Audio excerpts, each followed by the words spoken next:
Morning, everybody. Morning, Counselor. How are you? Morning, Nisa. Good, Cora. How are you? Okay, thanks. Morning, Counselor Bach. Morning. No, I'm sorry. Good morning, all. Morning, Megan. Morning.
Morning, all. Morning. Morning, Superintendent. I'm having difficulties here. I have to go on my phone because my computer won't let me in. It's weird. And then when I went on my computer, when I went on my phone, I had to enter in all of the meeting code and the passcode. Wouldn't let me in. It's weird. Yeah, I'm getting a couple reports of that from our folks. So I don't know if there's some technical issues.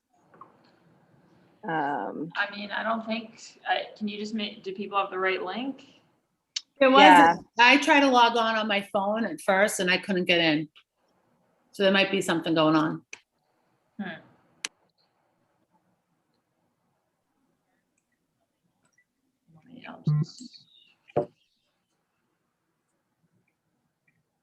Hi, Counselor Sabi George.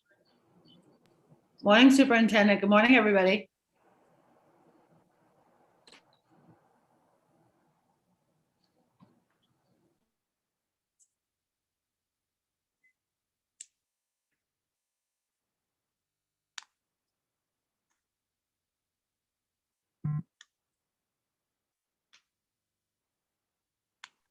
Okay, it worked fine on my phone. And Superintendent, am I right in remembering that you're only able to be with us at the beginning today? Right, just for a few minutes. But the team is here. Yes, no, there's a fulsome team here. Yes. All I right, think well, we might have everybody, so we can probably get through. Let me just, that's what I was about to ask. You think you guys have your whole team? I'm just verifying one more person.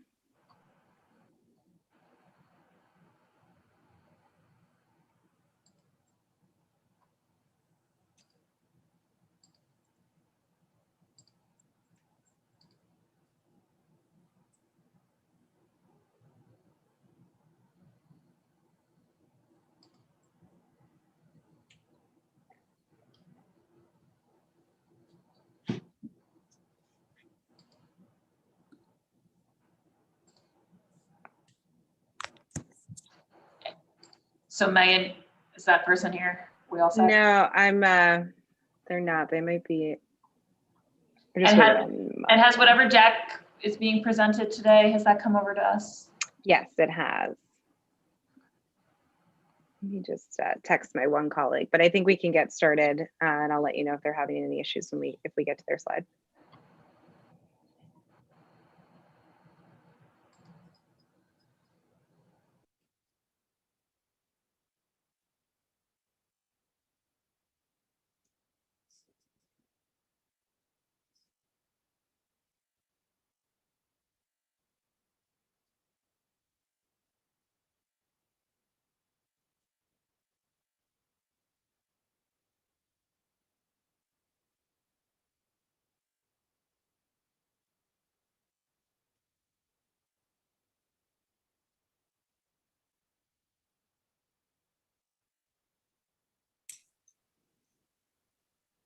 Hi, this is Athena. I'm going to be sharing the slides. Could I start sharing my screen? I can't share right now because someone Yeah, else. if you just wait 1 minute, Athena, because I am, what happens is I'll gavel and then I have to read some opening stuff and then we'll have you throw up the slide deck. Thank you, Councillor Bach. Appreciate it. No, thank you. All right, Megan, we're good to go? And this person will, okay, great. Let me just check, got one person in the, we've just been joined by Monica, if that's who you're waiting for. All right.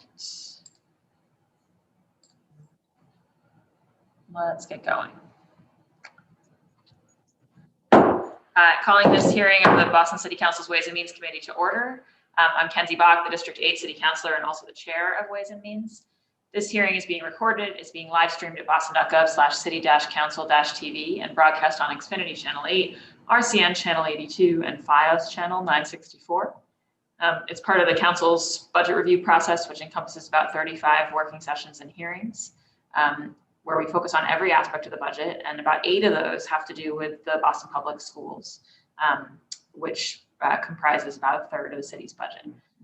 So we're having 2 of those today, one this morning, and we strongly encourage residents to get involved through public testimony. So you can find the full schedule on boston.gov/council-budget. You can find out how to testify at boston.gov/budget-testify. You can also shoot an email to ccc.wm@boston.gov. That's WM as in Ways and Means, so ccc.wm@boston.gov. Or you can tweet at us at the hashtag #BossBudget, BOSBudget. There's an opportunity online to upload videos, which if you get them in 48 hours in advance, will actually append to the end of the hearing recording. Or again, you can join us live in the Zoom room and testify at the end of any of these department hearings. And we'll have 2 dedicated public testimony hearings, one on May 25th at 6 p.m. for folks wanting to testify about the BPS budget, just any aspect. And then one on June 3rd at 6 p.m. about any aspect of the whole budget. So if evenings are more convenient to you, please join us for one of those and we'd be happy to take your testimony. Or you can send written testimony to ccc.wm@boston.gov. So today's hearing is on dockets 0524 to 0526, orders for the FY22 operating budget, including annual appropriations for departmental operations for the school department and for other post-employment benefits. Dockets 0527 to 0528, orders for capital fund transfer appropriations, and docket 0529 to 0531, orders for the capital budget, including loan orders and lease purchase agreements.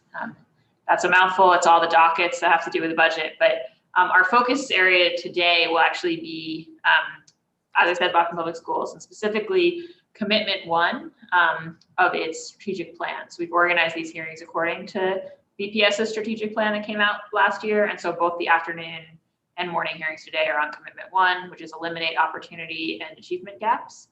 This morning's hearing is on sort of overall alignment with that goal and wraparound supports, including subtopics like workforce diversity, curriculum bias review, code of conduct implementation and disproportionality, social and emotional learning and wellness, family liaisons, social workers, school psychologists and nurses, trauma and crisis response, behavioral and mental health supports, and HERN, which supports our homeless students. And I'll just note that this is a budget that proposes significant investments in a number of these areas around social and emotional learning and mental health supports in light of the pandemic situation we find ourselves in and the sort of perpetual needs that our students have to be well supported in their learning and growing. So that'll be our focus today. I have been joined by my colleagues, Councillor Anissa Asabi-George, who's at-large counselor. She is my vice chair on Ways and Means and also the chair of the Council's Education Committee. Councillor Andrea Campbell of District 4, and Councillor Matt O'Malley of District 6, and also our Council President Pro Tempore, also just been joined by Councillor Julia Mejia at large. So we're joined here today by Superintendent Dr. Brenda Caselius and her team. I know the superintendent will just be with us at the start of today's hearing, and then we'll have the whole team for the rest. So I want to give her an opportunity to kick us off, and then we'll jump into the presentation, which counselors will find in their inbox from Michelle Goldberg as a reply to the earlier email today. Dr. Caselius. Madam Chair, members and counselors, thank you so much for all that you do for Boston Public Schools every day.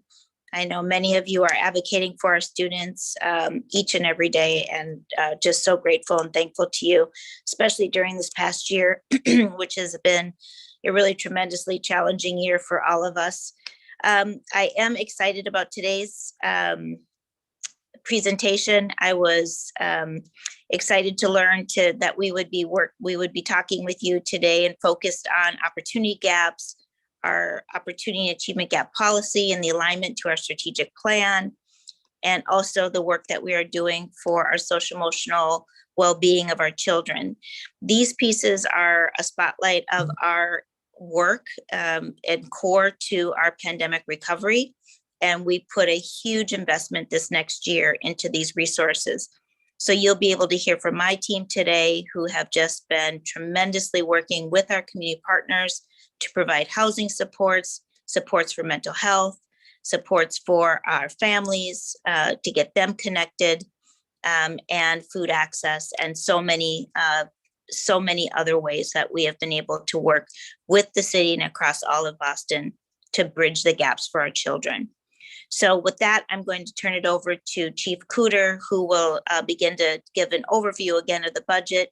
Then it will be turned to Dr. Charles Granson, who is our Chief Equity and Strategy Officer, doing a lot of this work and coordination of this work as we, really try to build back the support systems and recover well for our students. So with that, I'll go ahead and turn it over to Chief Cooter. Thank you, Superintendent, and good morning, City Council and members of the Boston community who are at home watching. As our team pulls up their presentation, we have a lot of topics that we're covering today, and I'm reminded that the longest speech in UN history was delivered by Fidel Castro, and he opened it by saying, "I'll be brief." And so with that, I'm going to try and be brief in my comments, but for those of you who are listening to a council hearing for the first time, we wanted to provide some important context about the BPS budget and the fiscal year 22 budget. On the next slide, we often start with the statement from the Opportunity Achievement Gap Office to talk about what it takes for all learners. We are tremendously lucky as a city to have $36 million in new investments coming to us to help us deliver and increase our foundation for quality. And our foundation for quality is our commitment to make sure that every school has resources to serve their students. 100% of the new investments are going towards direct services to schools. This includes 95 new social worker positions and 80.5 positions for family liaisons supporting students in their community. We believe that at a time when other districts are dealing with and trying to backfill the loss of local revenues, this shows a tremendous commitment from the city. We'll go to the next slide. This is, of course, the third year of $100 million, the second year, the superintendent almost tased me, I think. The second year of a 3-year, $100 million commitment from the city to invest in the Boston Public Schools. We are structuring our investments this year around the return, recover, and reimagine. So you're going to hear from different members of our team around this framework, but it's really starting with this commitment from the city. Next slide. This is, of course, one part of an overall investment framework that we're leveraging this year. The first is, of course, the city funding, which represents over 40% of the city's budget. We also have a tremendous amount of federal funding that's coming in, nearly $400 million in relief funds coming in different forms. And then tomorrow night, we're going to be presenting to the school committee on our capital budget. And you've already heard from the city on the overall capital budget, which allows us to make strategic investments and long-term investments in our facilities. Overall federal funding is for the next few fiscal years, about $400 million. We started this year with Esser Part 1, or what people have referred to as CARES funding, which includes $5 million that we allocated out per the requirements to private parochial schools. The city also offered us additional funding, $23.2 million, which helped us go one-to-one with Chrome carts. And we have $123 million Esser Part 2 and $270 million is our estimate for how much we'll be getting in the federal relief package signed by President Biden. Those estimates, we haven't gotten our final allocation yet, but we are beginning the planning process. And on Thursday, we have our first Esser commission, and Ava Mitchell's here today to talk about that. We've started and talked about the context in which the budget is presented. It includes both the need for us to think about the academic recovery needed for our students, the social emotional recovery from this pandemic, as well as the health outcomes that have affected our students. But as a district, we're also dealing with a number of system-wide issues from the pandemic. Most notably, the district is facing a multi-year challenge in enrollment declines. This is the third year in a row where we've seen significant declines, and the one-year decrease in enrollment is the largest we've seen in 15 years. While this allows us to deal with a smaller district and target more supports to individual students, it is a context that we need to be planning for, is how do we emerge stronger from this pandemic as a district. As I mentioned, what we are looking to do is return well, recover strong, and reimagine what is possible for our students. It's both in recognizing what we need to do now to support our students and open the district strong post-pandemic, but not losing a year. We can't come back as a district we were, because we know that district failed too many of our students. What we are again challenged to do is both reopen strong and reimagine what's possible, and how do we come back as a district that our students need us to be.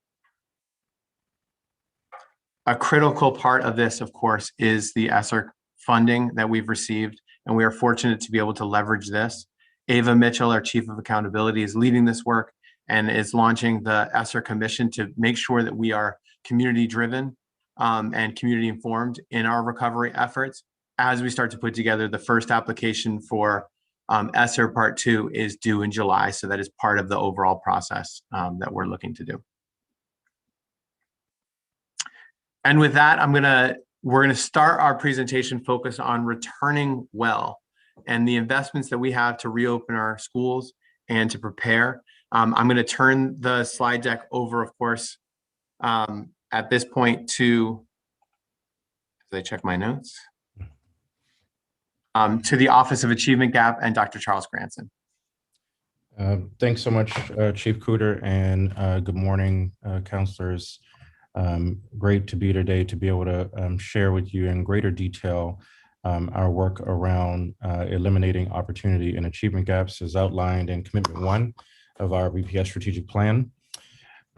You see here a familiar, I think by this point, quote, Nate referenced it at the beginning of the presentation, which really centers our work. And during the community engagement process that led up to the creation of the strategic plan, a lot of the messages that the superintendent heard from the community and educators was how do we ensure that we remain committed and focused to this mission that was originally laid out in the 2016 preamble of the Opportunity and Achievement Gaps policy. And so our BPS Strategic Vision, Imagine BPS 2020-2025, really centers this as a part of our mission and is embedded not only in Commitment 1, but throughout the entire strategic plan. But I'll share that Commitment 1.1 states that we will ensure the BPS policies, plans, and budgets advance the Opportunity and Achievement Gaps policy so that our schools are equitably funded and to provide robust academic programming, social emotional supports, giving every child what they need. So this strategic commitment is really the through line and connection point for the work of not only the Opportunity Gaps Office or the Division of Equity Strategy and Opportunity Gaps, but our entire district. Next slide, please. So I'm just going to briefly go over the Opportunity Gaps policy and to give you a sense of sort of how we bucketed the work. And then from there, talk about some of the progress and what this budget allows us to continue. There are 6 main objectives in the Opportunity and Achievement Gaps policy, and they can be categorized into 3 main buckets of work, focusing on creating change for our most marginalized populations. They are 1, a focus on cultural proficiency, both in terms of the practices and approaches to educating our children, but also around the diversity needed across all layers of the system to do that work effectively. And that's objectives 2 through 4 of the policy. The second is examining some of our structures that can be barriers to opportunities for our marginalized populations, including budgets, operations, and larger policies and practices. And that work is outlined in Objective 5 of the policy. And then the ecological supports from students and families and communities as partners for creating the opportunities needed for success of our most marginalized students and populations. And that's in Objective 6 of the policy, and also strongly reinforcing Commitment 6 of our strategic plan. Next slide, please.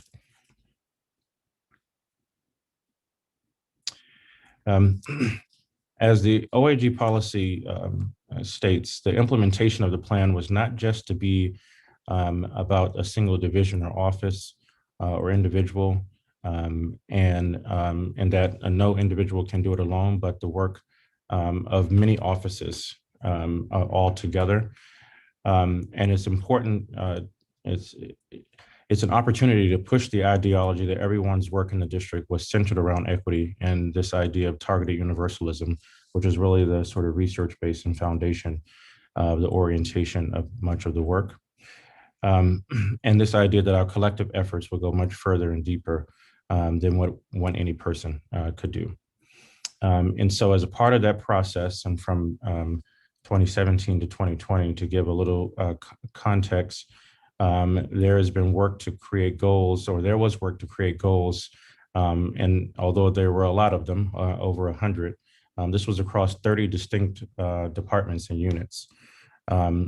This past year, we actually are in the process, along with our strategic plan, of coming up with new goals that are aligned to our work in our strategic plan. And that's work that departments have undergone along with their work in creating work plans that align to our strategic plan. This is really key because it's a process that allows leaders to really engage in reflective practice, and there's not often time to stop and pause and think. But developing these implementation goals aligned to the OAG policy and the strategic plan, and having that opportunity to think about how we get to more equitable outcomes and how our efforts and our practice as leaders are going to lead to equitable outcomes is what this process allows us to really think deeply on.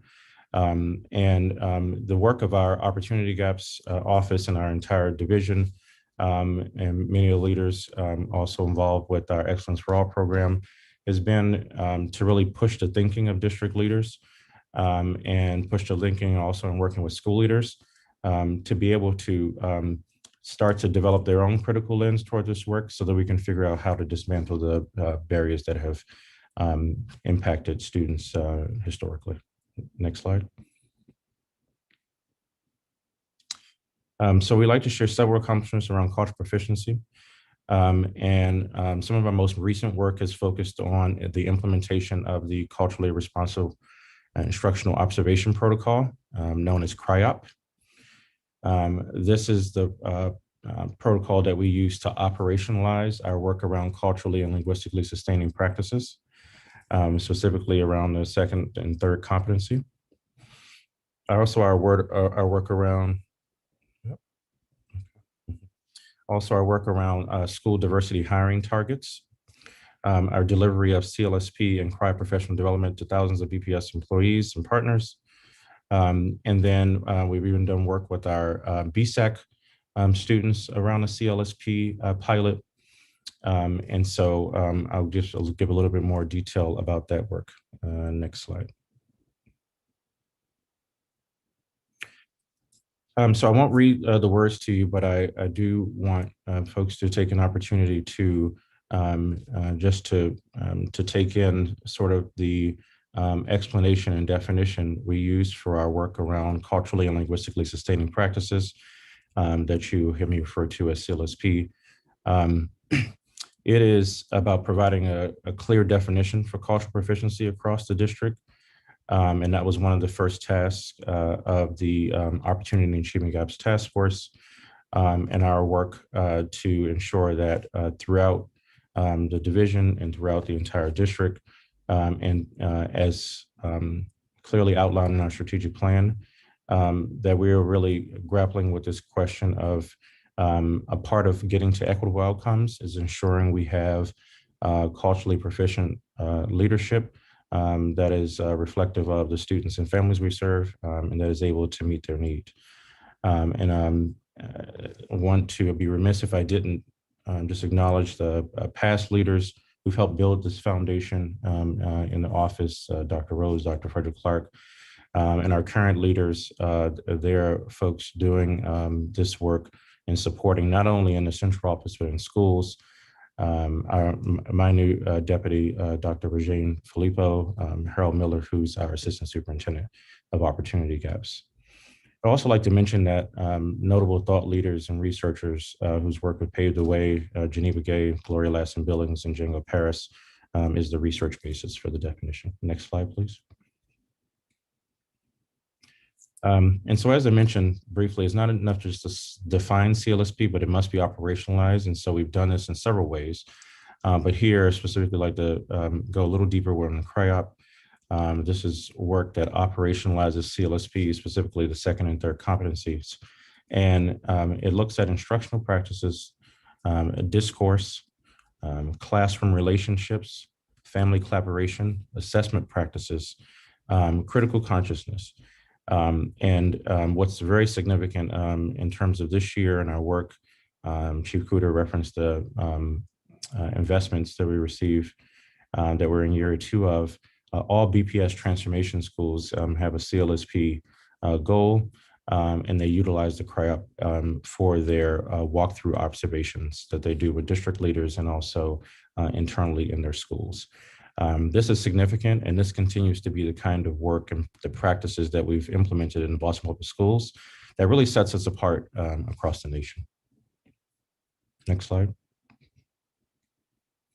As a part of our work for culture and proficiency, the OIG policy and objectives 3 and 4 also articulates the goals of diversifying our staff in schools and centrally, as well as ensuring that there are highly effective teachers in every classroom. And most also, I want to acknowledge that our strategic plan in 2 commitments identifies our need to hire faculty, staff, educators, leaders that reflect the students and families we serve. And so this is a work that is critical. And as a district, we hold ourselves accountable for hiring culturally and linguistically diverse staff, so the students experience high quality instruction. We hold the view that high quality instruction can only be achieved when experience for students includes cultural and linguistic affirmations and responsive practices. And that includes who they see in front of them in the classroom. And so for this work, to reduce the racial and cultural linguistic gap between students and staff, again, BPS believes the strategic change is needed both in the central office and in individual schools. And if you look at the data that we give to schools, which is what you see here, you'll notice that there's a parity index, which tells schools how many teachers of which subgroup it would take to get to 3/5 or 2/3 or ultimately 3/4 of their student population. You also see the average amount of vacancies that a school has had in the last several years and the amount of years it would take to get to those parity goals in order to obtain a certain percentage of diverse hires. is not enough for us to only get to the Garrity order, which we honor, but which was called for 25% Black teachers and counselors and 10% other minority. We must also get to parity, which is a staff reflective of the student populations, so student groups that we serve. Next slide, please. Another key accomplishment has to do with removing structural barriers. And this is work that is centered in our strategic plan and commitment 1 and identified in objective 5 of our OAG policy. Much work remains, but some notable efforts. I want to recognize significant work, especially under the superintendent's leadership. Right before we experienced the pandemic, of doing training with all district leaders around our racial equity planning tool, which really sets the stage for how we do our work to get to equitable outcomes, and that being required for all the work that we do. And that work becomes ongoing as we build that muscle. Racial equity impact statements have been a part of school committee meetings, but we've also strengthened our work on that internally. We've also pushed for new ethnicity and nationality codes to better understand the nuanced characteristics and needs of our families. And so that data has begun to be collected over the last few years. And through the leadership of our EFA team, we incubated the Excellence for All initiative. The demographics of students who experience EFA mirror our BPS student population. And we expanded UPK through the work of our early childhood team, our work Office of Instructional Information Technology did an amazing job in the middle of the pandemic in lowering the student technology device gap. And so we are a 1-to-1 district, and that was an amazing effort. During that time, we were already planning to go there, and the pandemic definitely sped it up for us. Our exam schools policy for admissions policy for 2020, and that work is still undergoing in progress by the task force. But a really important shift there to get to more equitable access to exam schools. The exam school initiative has increased the number of students of color who are served to have access to admission schools. And then we're launching a strategy for success to support incoming students to the 3 exam schools this year. And there are additional racial equity embedded practice initiatives that include, but are not limited to, our work, continued work around 10 boys, 10 girls, peer group connection, early warning indicators, building assets and reducing risk, and success mentors, My Brother's Keeper, and many more. Next slide, please. So I won't go too much in detail here, but I think the 2020 exam schools admission policy was really a good example of when the district has been able to use the racial equity planning tool. We've had many policies, for example, our student privacy policy, as well, our attendance policy. These were examples of when we've used this tool, which really moves us to be clear about what our desired outcomes and results are, to make sure that we're focusing our work on and grounding it in data, both quantitative and qualitative. And then that we are engaging stakeholders and the people most impacted by the work, and ensuring that the people who are at the table to make the decision actually reflect the students and families we serve. And so this has been a key highlight. Next slide. There is a lot of work underway. We have an advanced work class working group that is also looking at that model and looking at how we get more equitable access, as well as learning from other programs like our Excellence for All programs, which has started in 2016. It expanded Black and Brown students' access to quality instruction and enrichments. Students take STEM, world language, are given explicit high quality writing instruction. In 2019, for example, EFA students at the Harvard-Kent worked on a robotics project for the construction field and presented to at the Suffolk Construction and Top Construction Engineering Company, which is a top construction engineering company in Boston. And so they are doing amazing work with students educators in schools, and it's about providing the training and support and the frameworks. We know that when we provide students with opportunity to do high quality work, they rise to the occasion. And that's what we've learned from that work in the Excellence for All program. Next slide. The Opportunity Index is something that many of you may be familiar with, was an important innovation and part of the third set of key accomplishments. And so the OI is a tool that serves to more equitably distribute funds and resources to schools. And it is the OI scores are school level scores based on neighborhood, family, individual characteristics of the school students. The score intends to measure variables outside of schools' control to account for the needs and challenges of their student groups. We use this index to more equitably distribute partnerships, dollars, and other discretionary funds. Next slide. So the other key accomplishments in the third area bucket of work I mentioned at the beginning are the ecological supports and how we authentically engage students, families, and communities.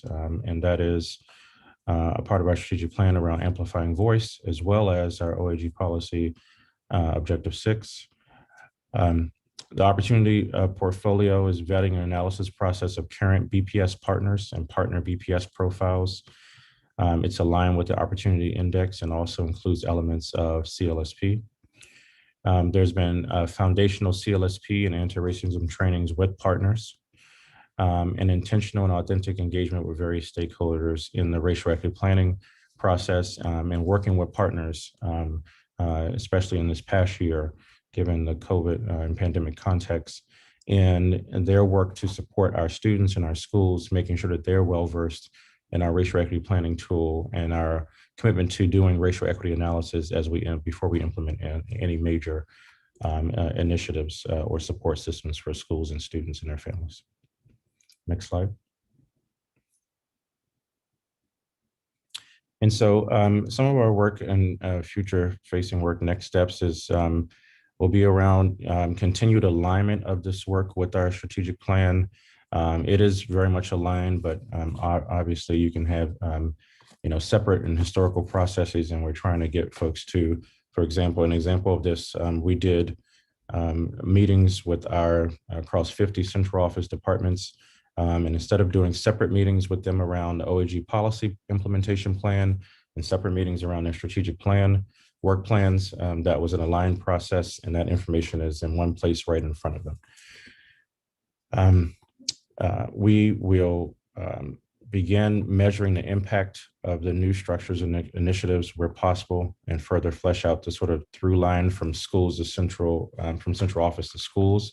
And so when we look at a district-wide strategic plan, central office work plans, schools have had historically quality school improvement plans.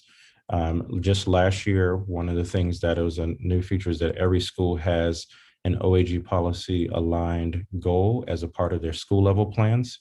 And we look forward to doing more work in this upcoming year to refine that process so that we can see that through line and connection between our large scale district vision outlined in a strategic plan, and to be able to see how that shows up in schools and ultimately impacts classrooms and students. And so next slide, please. And as I wrap up, the last sort of important bucket of work and major accomplishment that I want to share here is our work around increasing our workforce diversity. And here you see on the slide, directly pulled from our strategic plan, and eliminate opportunity and achievement gaps, and commitment 5, cultivating trust, our work in this area. This year saw the second largest single year increase in the percentage of Black teachers and guidance counselors in the last 7 years. This was an increase of 0.65%. While sounding modest, this puts us over the 22% for the first time in 7 years. And we are also in at the highest total percentage of teachers of color, 39.45%. This is unprecedented to have growth during a pandemic when urban districts nationally have experienced dramatic reductions in workforce diversity. And so we really appreciate the team. Sarah and Daly leads our recruitment, cultivation, and diversity team with the work that they continue to do. And also our commitment from school leaders as they continue to hire in this direction. We are optimistic that this will be a continuing trend and have both expanded and created intentional interventions. And we've fully launched 4 BPS Affinity Recruitment Advisory Councils to invite the community and BPS staff to advise in recruiting Latinx, Asian, deaf and hard of hearing, and also those from historically Black colleges and universities. All BPS schools set school-based diversity hiring goals, signifying the district-wide commitment and coherence around this work. And then to expand the, we've also expanded, and this was one of the things that the superintendent came in and charged us with right away, our BPS teacher cadet program. And so it's now expanded to students in grades 7 to 12. And then lastly, I'll acknowledge that we launched the George B. Cox Equity in Urban Education Fellowship to cultivate both undergraduate and early career BPS alums. Next slide. Retention is as important as recruitment. I'm happy to confirm that in the school year 1920, BPS piloted a comprehensive exit interview process for all educators of color that includes school leaders of color, a central office, and school-based staff. Comprehensive exit interviews are being performed again and for this school year. Affinity groups in the wake of the death of George Floyd in response to the dialogue on race and race relations in our community beginning last summer, we expanded the presence of race-specific affinity groups, both school-based and central office level. In addition, since August 2020, the superintendent has hosted 18 meetings with various affinity groups, giving her an opportunity to listen to their concerns directly. The other exciting news as it pertains to retention is also great news for our pipeline work. BPS MTEL Prep support program is an exemplar in the state, achieving passing rates that outperform the state on all MTEL tests. This past year, we experienced a surge in requests for MTEL prep supports and have continued to offer programming remotely. Noteworthy, the BPS MTEL prep program was able to support 38 educators of color to achieve their license in a 7-month period. Next slide. That's me. I think we can go back one. Okay. And so really quickly, I'll just say, you can see from the right side of the slide, note that we've been able to hire 36 educators of color from our 3 teacher prep partner programs, Teach Next Year, BTR, Boston College Donovan Scholars Program. On the left side of the slide, you see we list our 6 university partners. We utilize our university partners to support the professional growth and development of our educators of color. A total of 56 educators of color are currently enrolled in degree program at Regis College, BU, Wheelock, or Southern New Hampshire University. BPS Northeastern launches the McFarland Fellowship, granting up to $15,000, $20,000 scholarships to earn a Master's of Arts in Teaching. And this is a $300,000 commitment for the educators who participate in our BPS diversity programming. And so just a touch of some of the ways we're partnering and continuing to, consistent with Commitment 6 in our strategic plan, activate the partnerships to assist us with this work. And with that, I'll turn it over to my colleague, Renee Omalade, presenting on behalf of Elich Tabor. Thank you, Charles. Good morning, everyone. My name is Renee Omalade. I'm the district's hub school coordinator in our Department of Student and Community Impact under, as Charles mentioned, Assistant Superintendent Elich Tabor, who I'm presenting on behalf of. So in addition to the important work We are doing around our OAG policy and ensuring that there are diverse educators of color. We are also ensuring that our students are returning to an environment that is healthy, safe, and supportive. Our continued investments in nursing services support these efforts. The FY22 proposed investments build off past investments in school nurses that have led us to our current team of 159 wonderful nurses and 6 health paras, all of whom continue to play a critical role in ensuring students and staff a safe return to school. In order to support our school nurses and continue the ongoing work of ensuring evidence-based health safety protocols, and that they're up to date during this pandemic, we've invested in a strong administrative team, aligned with our commitment to increase representation across leadership. Health Services now has a new trilingual project manager, an assistant director, Dr. Arlene Swan Mahoney, and a multilingual senior director, Dr. Jenny Lopez Lopes, who is also a Madison Park alumna. Health Services has been instrumental in the planning and implementation of school-based testing for students and staff. Student pooled testing began March 8th for students with consent, and they're tested weekly for ongoing surveillance through this state-funded program. Additionally, the district has committed over $2 million to support staff testing and the vaccine rollout for staff. And with that, I will be transitioning us to our recover section. And so this kind of brings us back to our focus for this year's budget on return, recover, and reimagine. Our focus for recover is to ensure that school communities have what they need, not only to repair the damage done by COVID-19, but also to create the conditions in which students and families can thrive. In order to do this, we see it as essential to both provide stability to school communities despite declining enrollment and to invest in social and emotional family supports. COVID-19 has highlighted the importance of providing additional social, emotional, and family supports to our schools. And so kind of what you see here is the prioritization of strategies with demonstrated ability to improve outcomes for our neediest students. So for that reason, as a part of Recover, we have proposed an acceleration of our rollout of these supports by investing in 81 new family liaisons and 95 new social worker positions for next year. These investments, combined with our nursing investment from 2 years ago, will be critical components to a broader hub schools model that supports school communities in responding rapidly to student and family needs and coordinating supports across schools. Next slide, please. Thank you.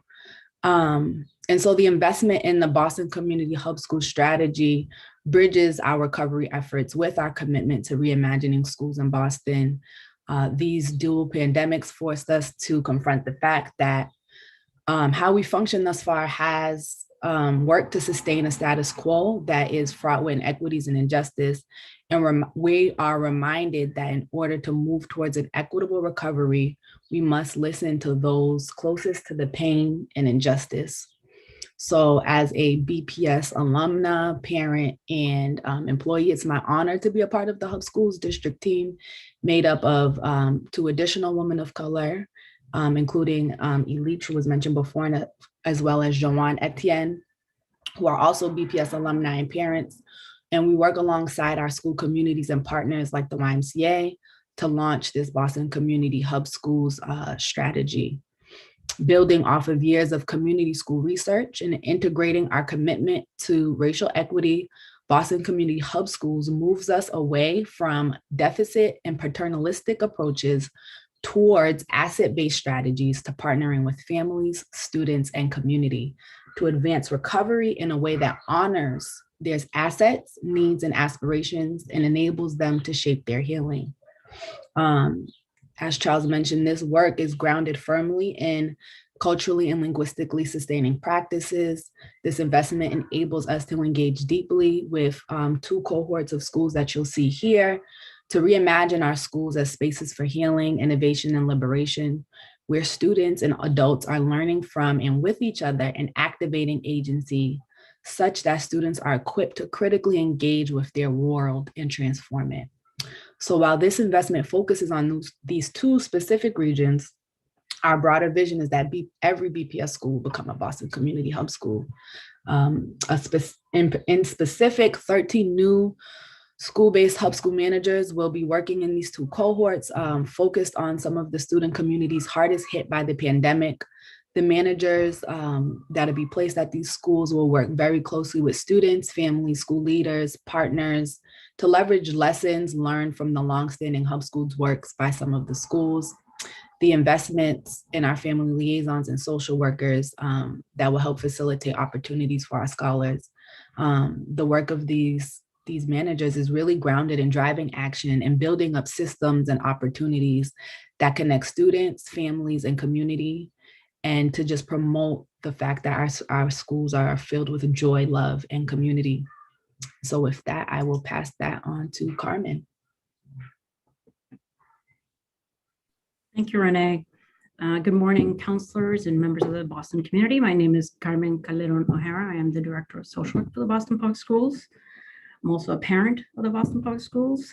And so I'm here to talk about the mental health supports that we are providing students this year and in the coming year. Our FY22 investment builds on the FY21 investment by moving beyond the initial transformation schools and bringing a commitment to bring at least a half-time social worker to every Boston Public School. We have worked very hard to make sure that our social workers represent the students and families that we serve. And as you can see, 78% of our social workers in the hiring process last year identified as persons of color.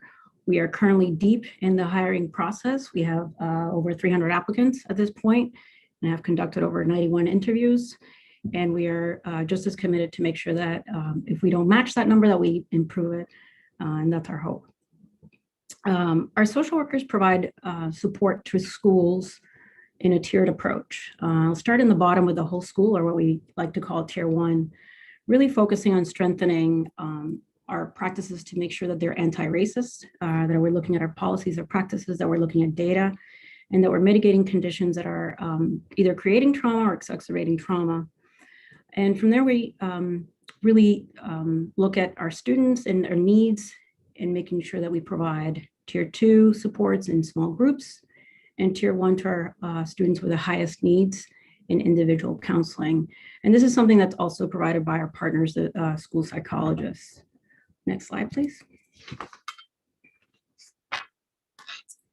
So the investment of the social workers is a unique one because traditional social workers have been direct service providers, but we have created a role that is 50% direct work, as I mentioned in the previous slide, and then 50% really macro and systems work that's focusing on the anti-racist work.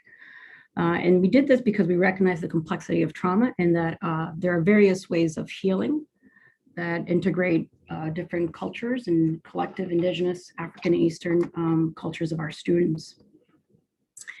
So we created a very robust recruitment and hiring process.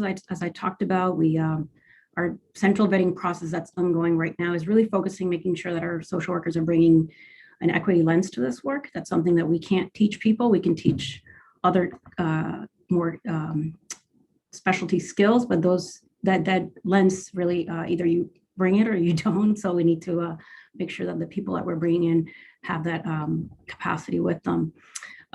We are building a professional arc of learning. This year we provided a pretty robust monthly professional development calendar, and we will continue to build on that with a focus on capacity for that anti-racist work. And also we're committed to making sure that all of our social workers are trained in restorative justice practices. We are working on building a peer coaching model so that as we bring this large number of social workers, they have someone who can provide them with some guidance and some coaching around the day-to-day activities at the school level. And also to provide some case consultation, because as you can imagine, they're dealing with some pretty complex situations on a daily basis. We also are working on creating pipeline programs with our local schools of social work. And we hope to be added to the list that Dr. Granson showed earlier so that we can build our social workforce as well. And this year we strengthened our internship program. We actually created a database of all the interns that are in the district right now, and who are the supervisors who are willing and able to host interns. Interns provide quite a wide range of services to our students and families. So that's an important workforce development strategy as well. And finally, as part of the process, I want to talk about as part of the investment, a waiver process was created to ensure that the investment was responsive to each school community needs. Through this process, 15 schools were approved a waiver that allowed them to reinvest part or all of their allocation by making sure that they demonstrated capacity to provide clinical mental health supports and used the racial equity planning tool at their school level through their equity roundtables or the school site council. And some of the schools received waivers for either to increase their school psychologist allocations, or to hire a CLSP practitioner, or restorative justice practitioner, or a hub school coordinator. Next slide, please. So this slide just kind of highlights the staffing, and we've come a long way from spring of 22 when I was brought in to direct the social work department. And this year we had 25 schools that had one full-time school psychologist, with 30 schools that had at least one full-time transformation social worker, and an additional 10 schools that had half-time transformation social workers. For our upcoming year, we are anticipating that 31 schools will have a full-time school psychologist, and 89 schools will have at least one full-time social worker, with multiple schools having more than one. Next slide, please. Finally, just briefly, just wanted to highlight some of the remote supports that we provided while we were in remote learning. We obviously had to pivot very quickly in providing these supports to our students and families, and we'll continue to do this as we continue to return all of our students. So this is a pretty exhaustive list of the supports that we have provided. And I'm sure there's some things that are missing here, but as you can see, we work very closely with our students, our families, and to do this, we really had to work with partners in pretty much all of the departments in central office that you can think of. So, and with that, I will pass it on to my colleague, Monica Roberts, Chief of Student, Family, and Community Advancement. Good morning, council members and to the Boston community, and thank you, Carmen. As I dive into family liaisons, I want to share that the value of this investment, of the investments that you've heard about, are in the work that they collectively do to support families. Our family liaisons serve as part of school-based teams alongside the social workers and the nurses and other staff who are coordinating efforts and supports on behalf of our families. So our new investment of family liaisons builds upon investments we made last year in all of our transformation schools and any school whose student body was 50% or greater English learners. This investment will ensure that all schools will have a full-time family liaison in their building for next school year. The liaisons that were hired the past school year are truly reflective of the racial, cultural, and linguistic diversity of the BPS community. In fact, 98% were people of color. They have been able to build deep and authentic relationships with our families throughout this difficult year and served as a source of support and really a connector for our families to the resources that they need, as well as our students. Our school leaders have described them as critical assets, particularly because they bring language capacity to the table, which has been really important. They've helped families navigate challenges. We'll talk a little bit about the work we do centrally to support them. Everything from housing to food access to counseling. They've really been able to help our families navigate. And so we believe it's important that every school has this position to help support our families and to participate as a broader team of support for our communities. Next slide, please. So as we think about expanding this particular investment, we did a lot of work last year focusing on the hiring process. Our office did a lot of recruitment through our extensive networks, and our Office of Human Capital really did a lot of support in terms of making sure we could reach a diverse set of folks who had access and family engagement, experience in family engagement. One of the things that I like to say, everyone thinks that everyone can do an engagement, but it is a skill that folks are building. So it's something that we pay attention to in our hiring process. We do a lot of vetting around that. And then also We vet for linguistic capacity to make sure people are proficient in the language that they say they speak, so that we ensure that our families are having language access on the ground. In addition, we put a lot of time into professional development support as part of the district team, but also specific to this position. They get professional development twice a month, almost all day, supporting them from everything from strategic planning, working as part of a school team, developing and implementing effective engagement strategies, meeting facilitation, also coaching educators in their building, because the role of the family liaison is not to be the it person in the school. While they may be the first person that families connect with, that part of their role is to make sure that the entire school community feels some level of ownership for the work of engaging our families, and they do that alongside the school leader. So that is some of the work that we're doing. And we're looking forward to expanding that particular resource to our families. With that, I'm going to turn it to my colleague, Brian Marks, who will also talk about some of the work we do to support our families who are experiencing housing transition. Thank you so much, Monica. Again, my name is Brian Marks. I serve as the Senior Director of Opportunity Youth. I'd like to thank the City Council members and the community as a whole for the opportunity to share some of the highlights around our COVID response to better support students and families experiencing homelessness. We have a $1.9 million funding allocation that's distributed directly to school budgets to better support precariously housed students and families. Year to date, 93% of these funds have been expended. So each year, the percentage of funds expended has increased since this was launched in school year 2017-18, and as well as the quality of projects has improved each year.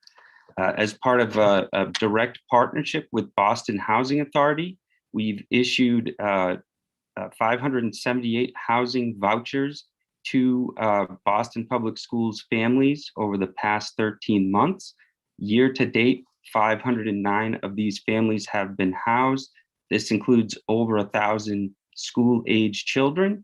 And the plan right now is to focus on ensuring that every single one of those families is housed and leased up with their housing voucher.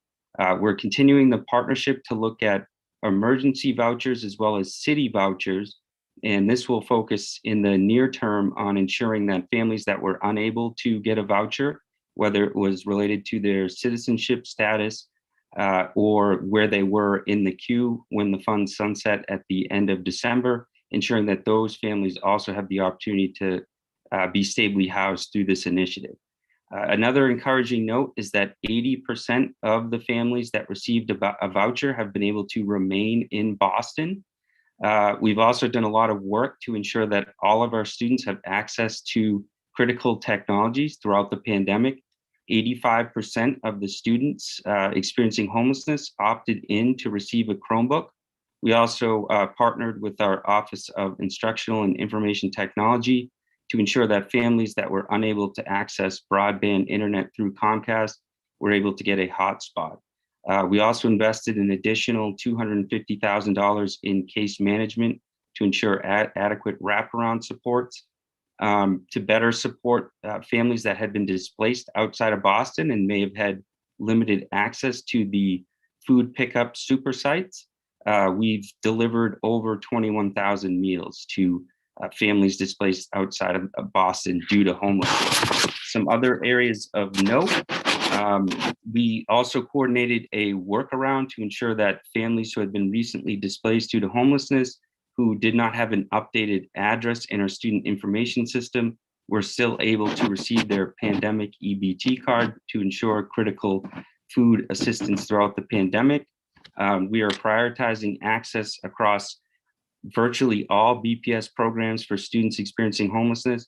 This included priority return to in-person instruction, our ongoing partnership with extended learning opportunities to ensure priority access to summer learning program, as well as priority entrance to exam schools.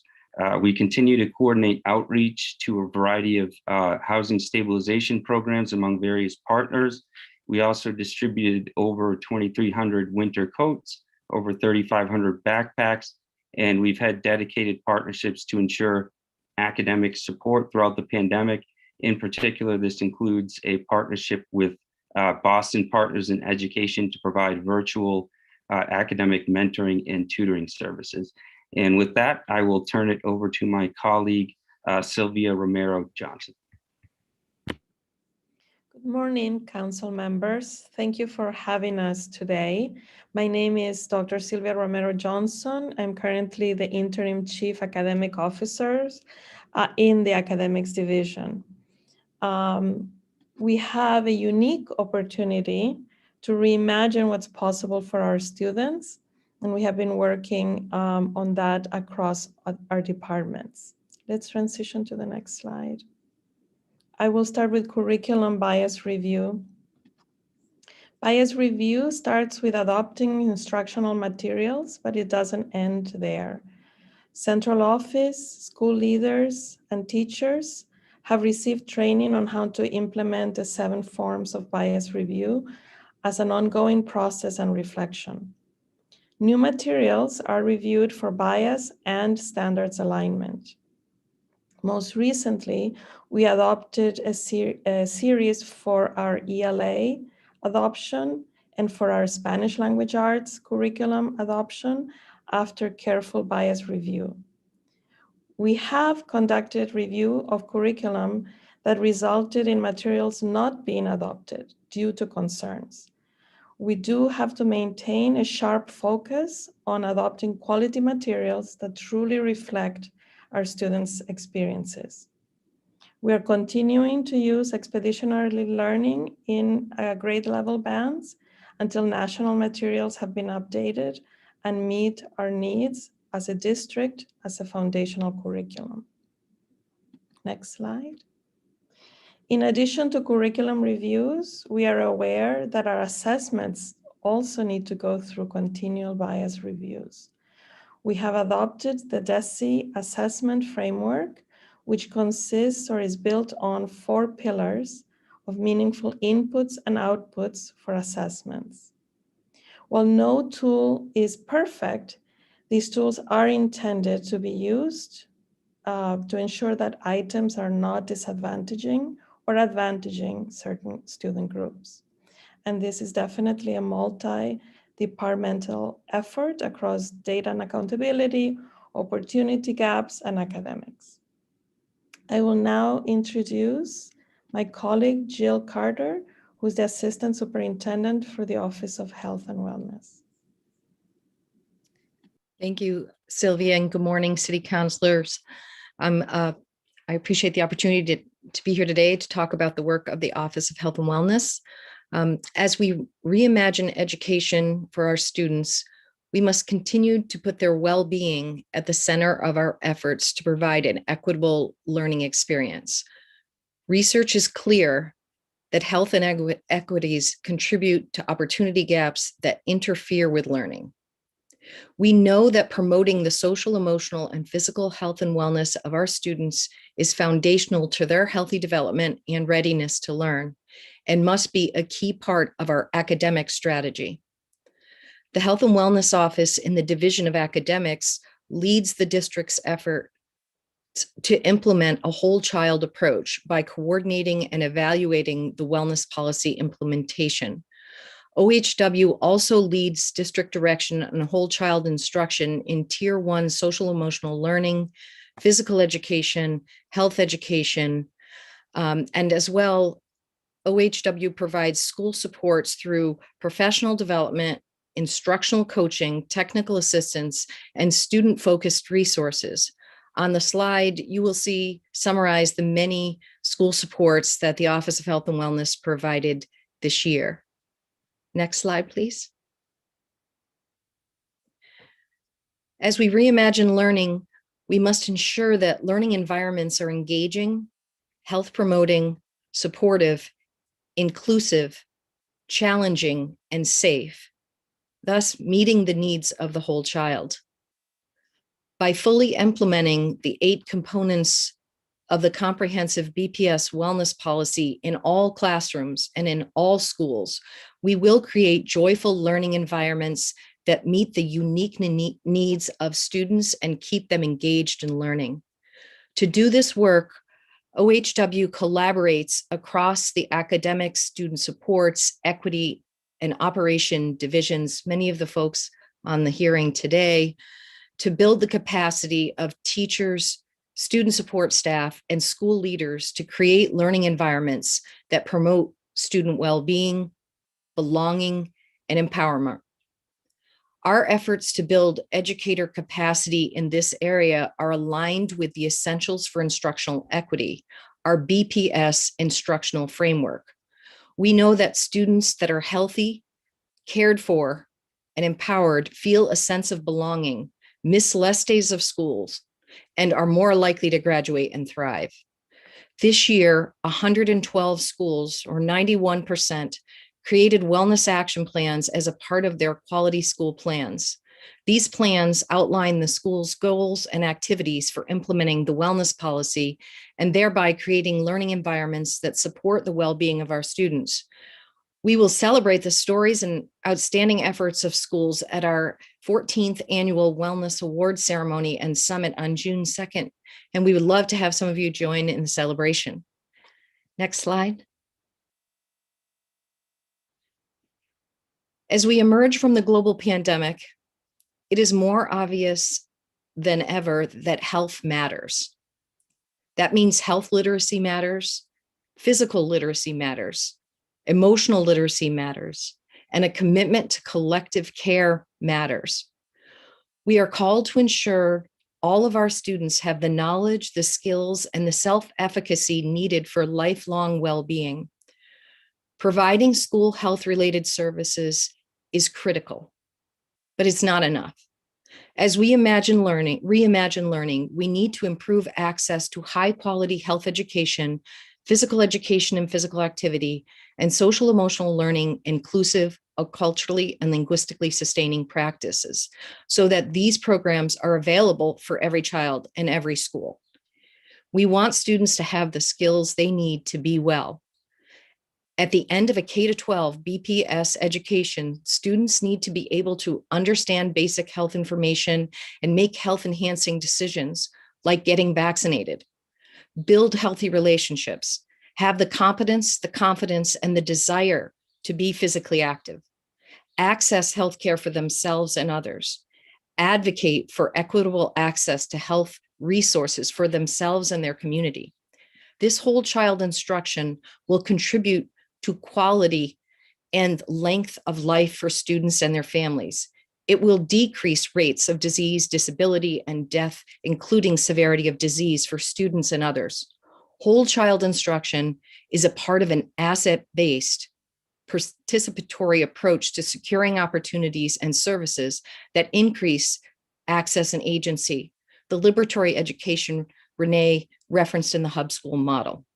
Equitable access to health education, physical education, and social emotional learning is a priority in the strategic plan and called for in the wellness policy. Our theory of action is that if we create healthier and more welcoming and affirming schools through improved instruction, equitable access to programs, aligned school supports and policy systems, and environmental change, then we will reduce health inequities and improve student learning and well-being.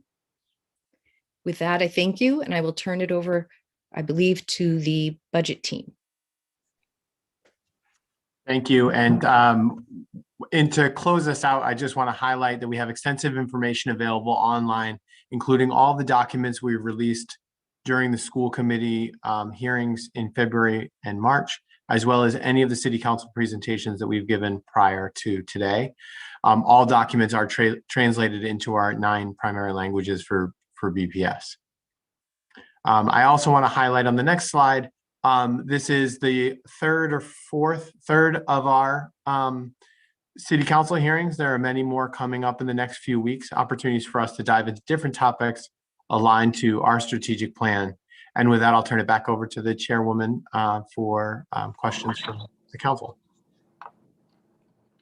Great, thank you so much, Nate. I'll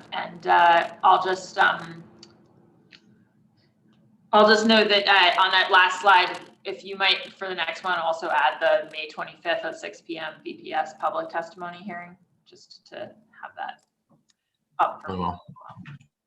I want to note we were joined early on in the presentation by a number of my colleagues. So with us for a while now, additionally have been Councilor Ricardo Arroyo, District 5, Councilor Frank Baker, District 3, Councilor Ed Flynn, District 2, Councilor Michael Flaherty at large, and Councilor Liz Braden, District 9. We're going to jump right into questions. Obviously, there's a lot of material. And I'll hold mine to the end and go first and foremost to my vice chair, and again, also our education chair, Councilor Anissa Sabi-George. Councilor Sabi-George. Thank you very much, Madam Chair, and thank you to the superintendent and everyone here today for the very thorough conversation. I expect that we may do a few rounds of questions, so I'll get right to it. I'm very curious about the outreach that the Boston Public Schools did to students experiencing trauma, especially during this last year and through the majority of this last year in which our schools were closed and we didn't have physical proximity to our kids.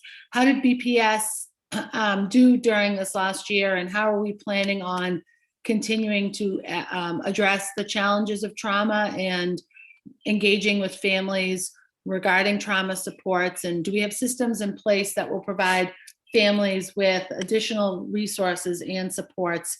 I'm very, very concerned about the return to school, and as more and more kids are in our buildings, especially as we prepare towards September and thinking about the next fiscal year, do we have the resources and assets in place to support our kids with what I anticipate will be a very trying return to school and have some mental health implications for sure, both on our kids, and I think that also extends to our school communities, our educators, and those in our buildings.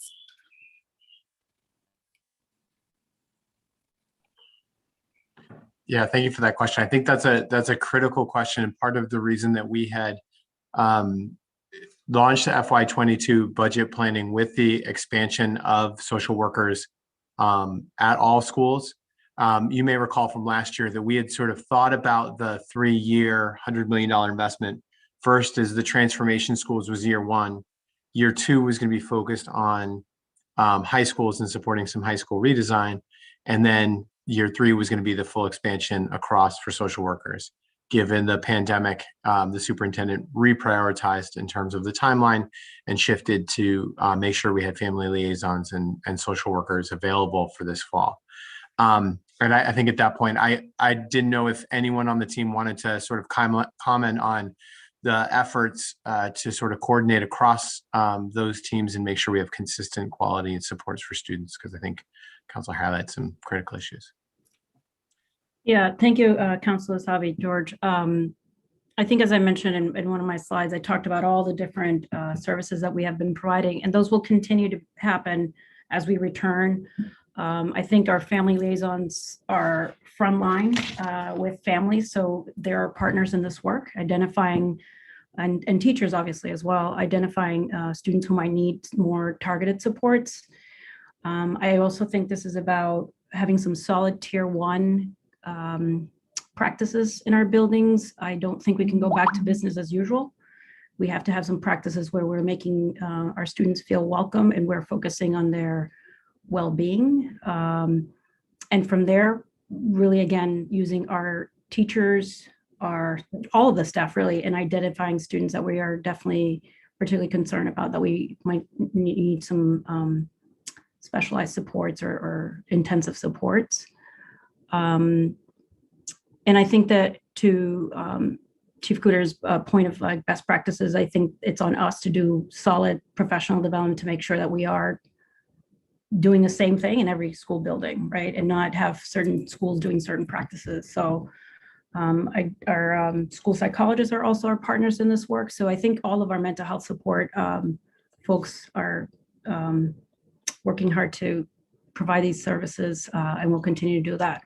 As we bring in another 95 social workers, we'll have to onboard them quickly, which is definitely a large task, a huge task, and the same with the remaining family liaison. So that's something that we'll have to be working on. Well, we are already planning on and working on our plans for that. So, if I may add to that, Ms. O'Hara. One of the things that our behavioral health services team they're not taking credit for is they've done a lot of work with our parent university team over the course of this year. Part of what we also are trying to do with families is destigmatize social, emotional, and mental health services. And so they've done a lot of work with our team in terms of coming to our various communities, having some deep conversations. I think our families, given everything that has happened, are much more open in our families. Those conversations are both about the needs of the parents and the challenges they have, as well as the needs of their children. I think the pandemic has created an interesting space for different conversations. And we know that's important also because our young people in high school are telling us that, when they want to get support themselves, and we have to sign off on, their parents have to sign off on them, as Ms. O'Hara has been helping us with some things, that part of that piece is getting their parents to even understand the need for that. So they've been doing some great work there that I want to make sure they get credit for as well. Great. For me, it's very important that we're working towards a full-time mental health provider in each one of our schools. So I'd like to know how many schools will not have, thinking ahead to September in FY22, how many schools will not have a full-time provider? And can you also tell me, do all of our schools still have a full-time nurse on staff? So I'm going to ask Miriam Rubin, our budget director, to pull up, I think she has a list of the FTE allocations that could tell us how many schools don't have a full-time social worker allocation. For the nurses, we do have a 1.0 nurse in every school building. And so if there are schools, I think there's a handful of schools that share buildings. There may not be a full 1.0 per school community, but there is adequate staffing. And of course, the nursing team allocates it both on the FTE per building and then also on the acuity, the sort of needs of students in the building to make sure. So that nursing support is still part, that was a long answer to say, yes, the nurses are still part of our FY22 budget and are a critical part of our team going forward. Yeah, and I can jump in with that number. So there's 26 schools that have a 0.5 social worker allocation for next year. And just a reminder about how we allocated, we used enrollment of number of students experiencing poverty at school to determine what their allocation would be. No, I appreciate that. And so that those 26 schools, that's, so we're short 13, I had to do quick math this, all right, 13 providers. And to me, with this large investment that we're making, we really need to find the funds to right-size that. So every school does have access to a full-time provider, because a student in crisis isn't, picking the time of day or the day of week that they're in crisis and may need access to resources. So Miriam, thank you very much for just being very specific about that. So my task is at hand. And then if someone could just explain to me briefly, this can be very brief because I see the gavel, what is the determination of a social worker versus a different type of provider? I don't personally have a preference. I just would like to understand why the focus on social workers as opposed to what a different credentialing.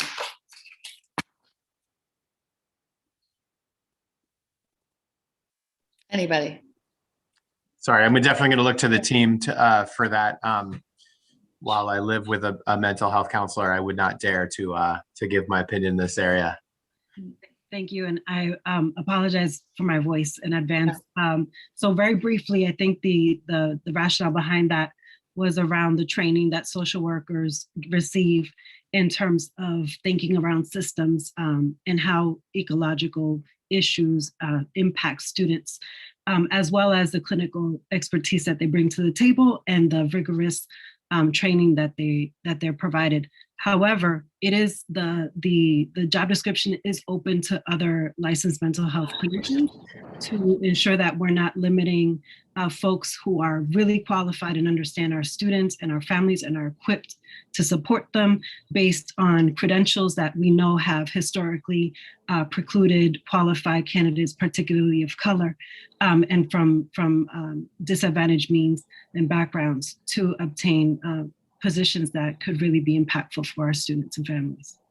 Good afternoon, Council Sub Judge. The only thing I would add to that is that, one of the things that we felt was that the social worker, given the role and previous roles of them, they're also the connector of services. So we felt that it was important for someone that has experience in that realm to be able to navigate the different resources and bring it all together to support the whole child.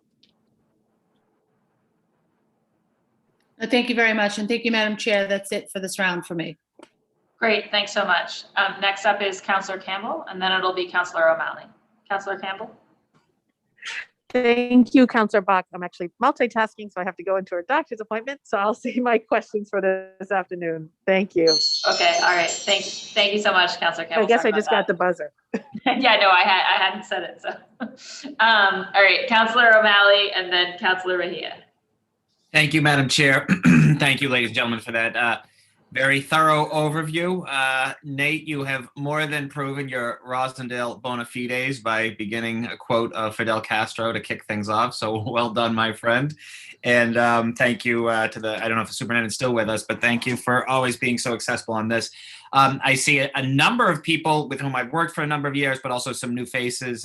Given the nature of this year, we haven't met in person, but it's good to see you. And one question, I apologize for not asking this in an earlier pre-sort of working session, but Nate, could you provide all of us on the council with just sort of a list, and maybe someone else has already requested this, just a breakdown of individuals sort of in the team in central office or in the bowling building, sort of name, title, salary, just so we have a better understanding as we gear up for the vote.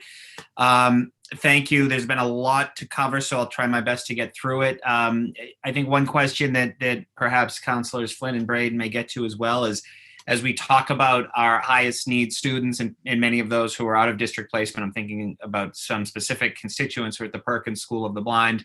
Obviously, we're unable to take advantage of any remote schooling whatsoever, just given the nature of their challenges.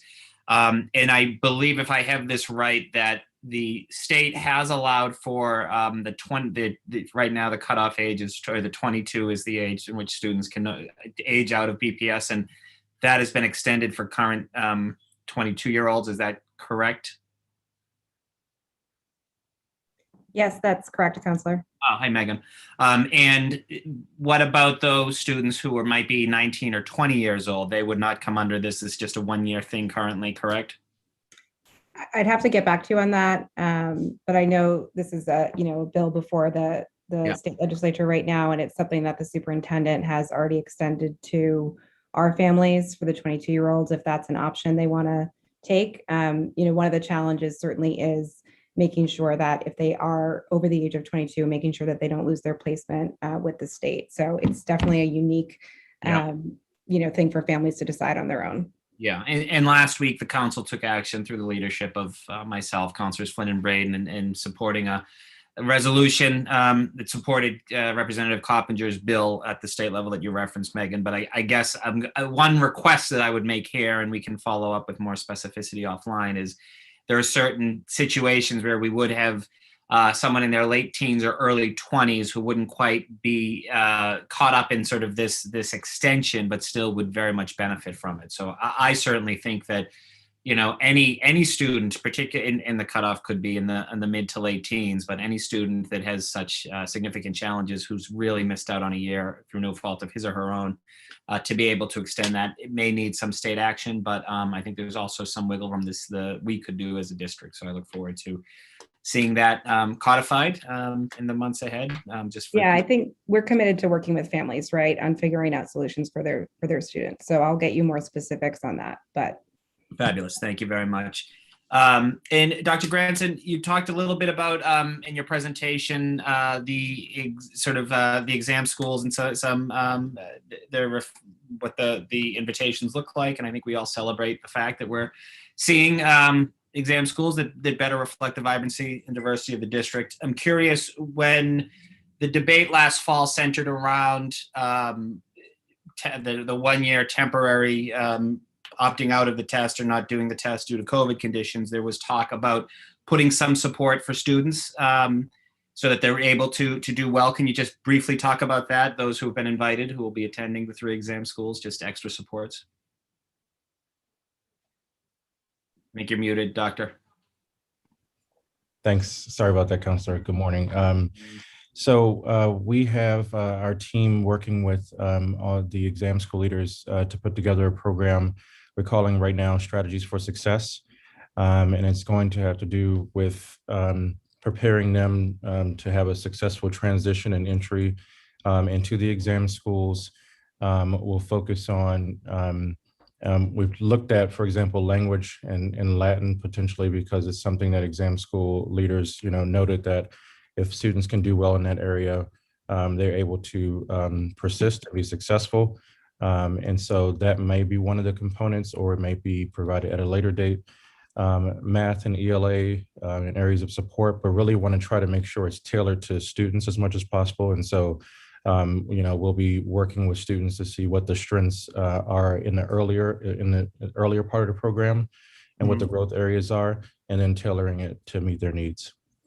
No, I think that's fair, and I appreciate that, and I think it's a smart approach, and look forward to sort of the conversation as we get into the fall to see. I think we should be nimble, and it sounds like that's precisely the tact you're taking. And has the test been scheduled for October or November yet? Do we have a date? So I would have to defer to my colleague Monica Roberts for that question. That is my question. Thank you, Councilor O'Malley.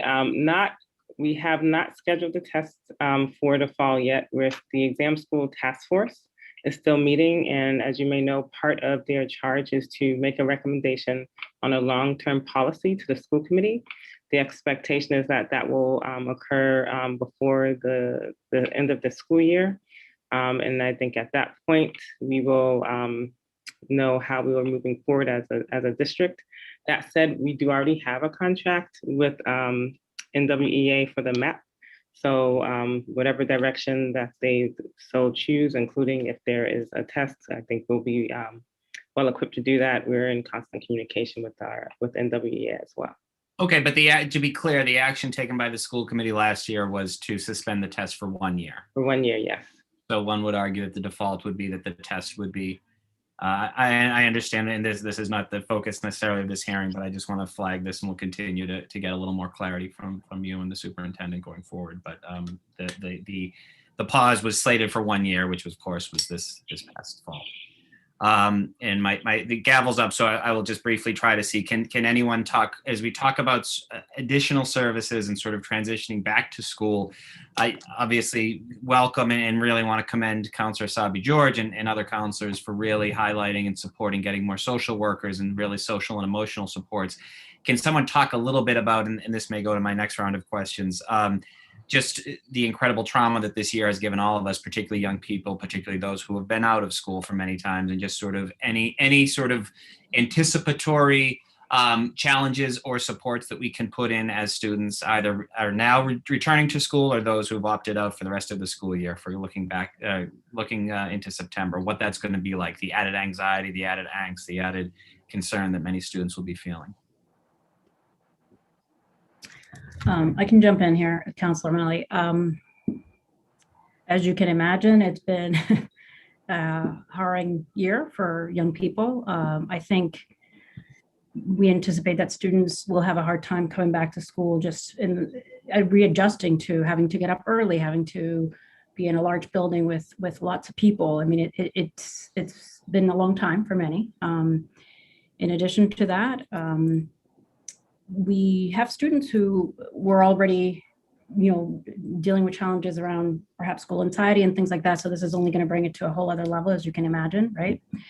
And I think for many of the students, in particular in transition years, it's very difficult because they're walking into a building where they don't really know a lot of people. And so other than through Zoom. So I think we'll have to do some work around, again, the tier 1 interventions, whole school, of building community, building climate, really getting to know the adults and the other students in the buildings, and pushing that those supports, I think, will be really important and critical for our schools. So I can speak in terms of the social workers. I know that we are doing some professional development around lots of different things, but one of the things that we talk about is building the community in the school, at the school level. So what are those tier 1 supports? We're hoping to, like I said, as I said to you earlier, that we are committed to making sure everybody's trained in restorative justice practices, which is a great way of building that community, elevating the student voices so they can express their needs in a way that they feel heard. And so that will be important and critical for us to establish. Absolutely. We could have an entire hearing on this, but wanted to just close by thanking you, Carmen. We were honored to honor you and my favorite school social worker, my sister Christine, who's at the Madison Park Vocational Technical High School. Thank you for the great work you do every year. All of our school teachers and community, but particularly our social workers during this year. Thank you for your great work. And that's all. Thank you, Counselor. Thank you, Counselor O'Malley. I do just want to note that there is a different BPS hearing focused on exam school admissions and admissions and assignment in general. So I just want to say to counselors that I would prefer that we leave further aspects of that line of inquiry for that hearing. Next up is Counselor Mejia, and then Counselor Arroyo, and then Counselor Flynn. Counselor Mejia. Thank you, Madam Chair. All right, so thank you for all of your hard work. BPS, really do appreciate you all leaning in. So I just have a few questions for round one. We're trying to find ways to convey this information to the public in a way that they understand. There really isn't a line item in the budget on quote unquote diversity, but it's something that everybody clearly wants. Can you explain how different line items in the budget come together to push an agenda of diversity in our hiring practices and curriculum and et cetera? If you could just break that down, that would be great. Continuing off of that, in your presentation, you mentioned using OAG policy as a logic model. First, can you explain what a logic model is for those people who are listening and just high level? And second, I think a lot of people are excited about the goals you're describing, but they can't see the dollars and cents attached to it.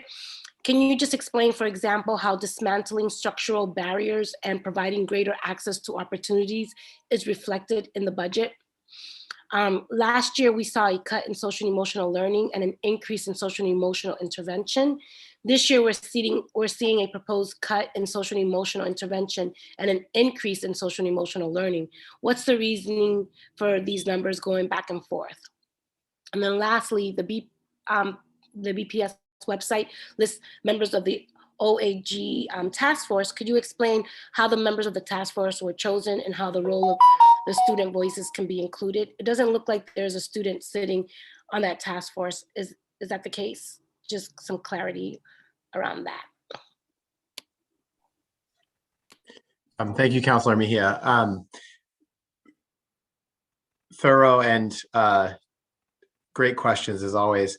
I think the first thing I would just talk about is how the budget is structured. And one of the challenges we have is the budget as a sort of operating tool versus the budget as something that we want to communicate around our values. And so you flagged the diversity and inclusion or diversity as initiative as part of something that you'd want to communicate where the line items are. Our budget is structured in sort of three big accounts or three big data points. The first is the department, and that signals who's responsible for managing the work. In this case, with some of the diversity work, certainly Dr. Granson will be able to provide more clarity. There are those elements of it that are the responsibility and purview of his department, would show up in the funds. And then there is the work that is done throughout, that he's done a lot of work to embed the culture and practices of equity and inclusion in all of our work. And so his department managed funding would sort of show up and be in the category, but a lot of the work that we're all trying to embed wouldn't show up in any line item. The second, of course, is an account. An account really becomes the second way we structure our budget is around the account. Those are just meant to be sort of descriptions of what we purchase. And so in this case, it would be if we have contracts towards this work or FTEs towards this work, it wouldn't be sort of diversity FTE. It would instead be sort of modified through the program code. And the program code is our way of tracking sort of the initiatives and sort of historical spending across a number of categories. That may be where you saw the shift from one program code to another, and it's categorized differently. BPS, while we are presenting a unified budget, it's actually made up of 123 schools and 50 or so central office departments, all individual people making decisions about how they're aligning to the strategic plan, and sometimes things get coded differently year to year. That may be something you're picking up on.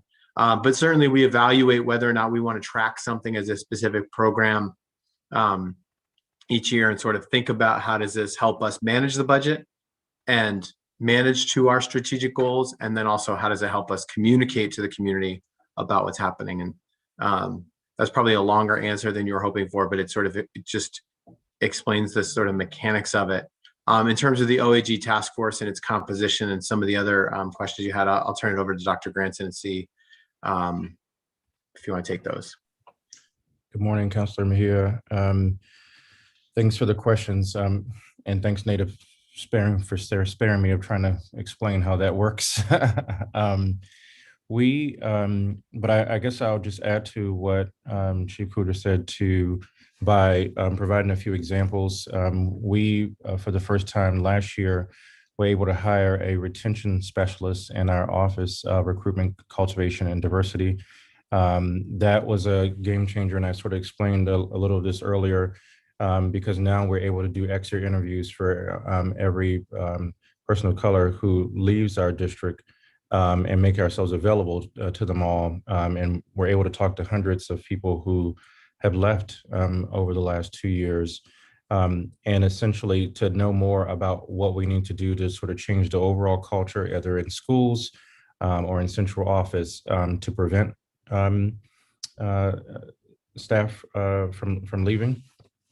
I think another example is, and you mentioned the dismantling structural barriers, is in Office of Opportunity Gaps. There's a senior director of policy position, and I'll just say and use this opportunity to thank Harold Miller, who that's his role, but he also served as the interim assistant superintendent while we search for a replacement in our Opportunity Gaps office. And one of that role is funded and has the express purpose of working across central office departments to do that work around pushing the thinking of leaders that I described in the presentation, and creating the goals, and really having work plans that clearly do the work that dismantle the barriers.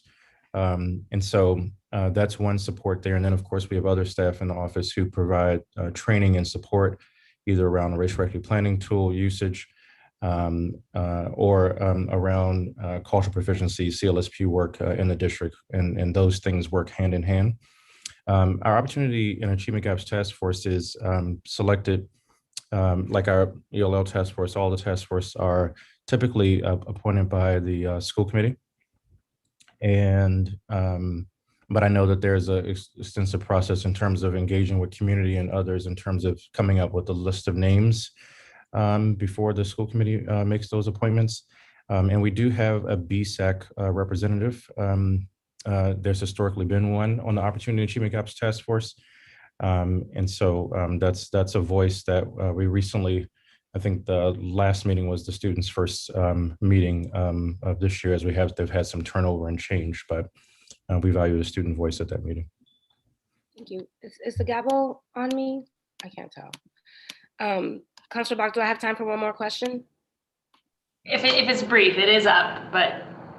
Yeah, so I do appreciate all of those answers. I'm constantly concerned about the community engagement piece. It seems like that is an area where we have an opportunity to really strengthen how community voice looks like, because we go to these meetings, we say we're going to do X, Y, and Z. I've been participating in some of the equity roundtables, and there seems to be a disconnect with what we're communicating and what people are hearing and how they walk away from those conversations.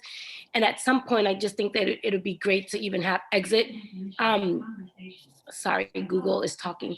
That to have some exit surveys. Did you feel like do you fully understand the discussion that was had here? It just feels like there's always this tension between the community and the district, and then the district and the school principals, and the school principals and the teachers. And I just feel like we just need to, as a district, kind of like everyone needs to get on the same page and everybody has to have the same conversation. And I think that it seems like we're always drawing from the same usual suspects in terms of who's at the table. And I think that we have an opportunity to really expand that tent and bring in a few folding chairs so that we're allowing the next generation of parents who aren't highly engaged to actually help inform some of these decisions, because they're the ones who are experiencing a lot of these issues that we're talking about here today. So I just think for Monica, you know, in terms of a lot of the family engagement work that you're doing is working in partnership with identifying some of the parents that are not so engaged to help build that pipeline. And then I think that, you know, as much as I appreciate the thoroughness of the PowerPoint presentation, I do still believe that, you know, everything sounds so beautiful. And I just sometimes it's hard to crack the Da Vinci Code in terms of really what's our return on investment going to look like, and how is by doing X, Y, and Z going to impact the lives of children. Like I like things to be broken down in smaller little chunks, because these big aspirational goals are aspirational goals, right? And I feel like we need to come back to these public hearings. I'm going to be looking for more specifics and details and things that could be broken down in little chunks and that are a little bit more digestible for folks. So that's what I'm going to ask for in the next kind of go round, just because I think we have a lot of parents who are, obviously we're doing this at a time that educators can't participate, students are in class, and parents are not here, right? So here we are holding a hearing about the issues that are impacting these families and students, and none of them are here to participate. So I just think that that's something that we all need to do a better job at in terms of engagement. And that's all I have to say. Thank you. And thank you for the indulgence, Councilor Bach. I really do appreciate you allowing me to ramble as long as I did. Thank you. Thank you, Councilor Mejia. Next up is Councilor Arroyo. Councilor Arroyo. Thank you, everybody, for being here. I'm going to get right into the questions instead of going through the long list of thank you for being from here and so on and so forth. What of measurable progress, if any, has been made in reducing curriculum bias? How does this fiscal year 2022 budget specifically address this? And I also need more detail on who does curriculum bias review, if you can give me a step-by-step process and who's involved and how often. I can get us started, and then if some of my colleagues want to add. It is definitely a cross-functional work across many teams in central office and schools. As I have mentioned, we have a framework that we utilize in order to, to guide us with this work.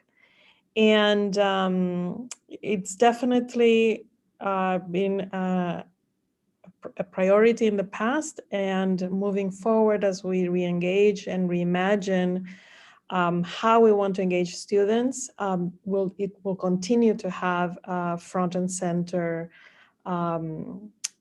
interest for us, and to make sure that we provide for our teachers the materials that they need and for our students. Is there anyone else who could comment around dollars? I would just add in terms of the funding. So last year, as you know, we've rolled out a literacy initiative and had funding set aside to be able to purchase new curriculum in grades K through 8. Those funds were rolled forward as part of this to be able to continue to do an investment in curriculum. And I will also say that it is a topic that has come up when we start to think about some of the federal relief funds. As we start to think about those investments that can outlast a single year and can have transformative change on the district, while not always sort of the most exciting thing to talk about, sometimes the sort of basics of curriculum and the necessary support and professional development that needs to come to the teachers can be a really important and high leverage change for the district. I think curriculum is great to talk about. It's very exciting for me. So on that front, just how often is this process in terms of curriculum bias review? Is this triggered by teachers at the ground level? Like the steps and processes for this are still sort of murky and mysterious to me. I know that some people in central office look at curriculum, but how are we flagging this? How often is this being flagged? What does that actually mean when you say you look at curriculum? We just get more into the meat of that. Yeah, we want to establish cycles of review. We know that more than likely, many of our materials have sort of a shelf life of probably no more than 5 years. So we need to engage in an ongoing cycle of reviewing those materials. And as teachers utilize the materials, they certainly flag any concerns that they may have so that we can address them immediately. And as I mentioned, there were reviews conducted for English language arts and Spanish language arts. And we will continue with all of the other content areas and certainly engage teachers, principals, and central office staff. Thank you for that. And the second question here is about the code of conduct for BPS. Does BPS have a breakdown of code of conduct violations, and does it track violations throughout the year?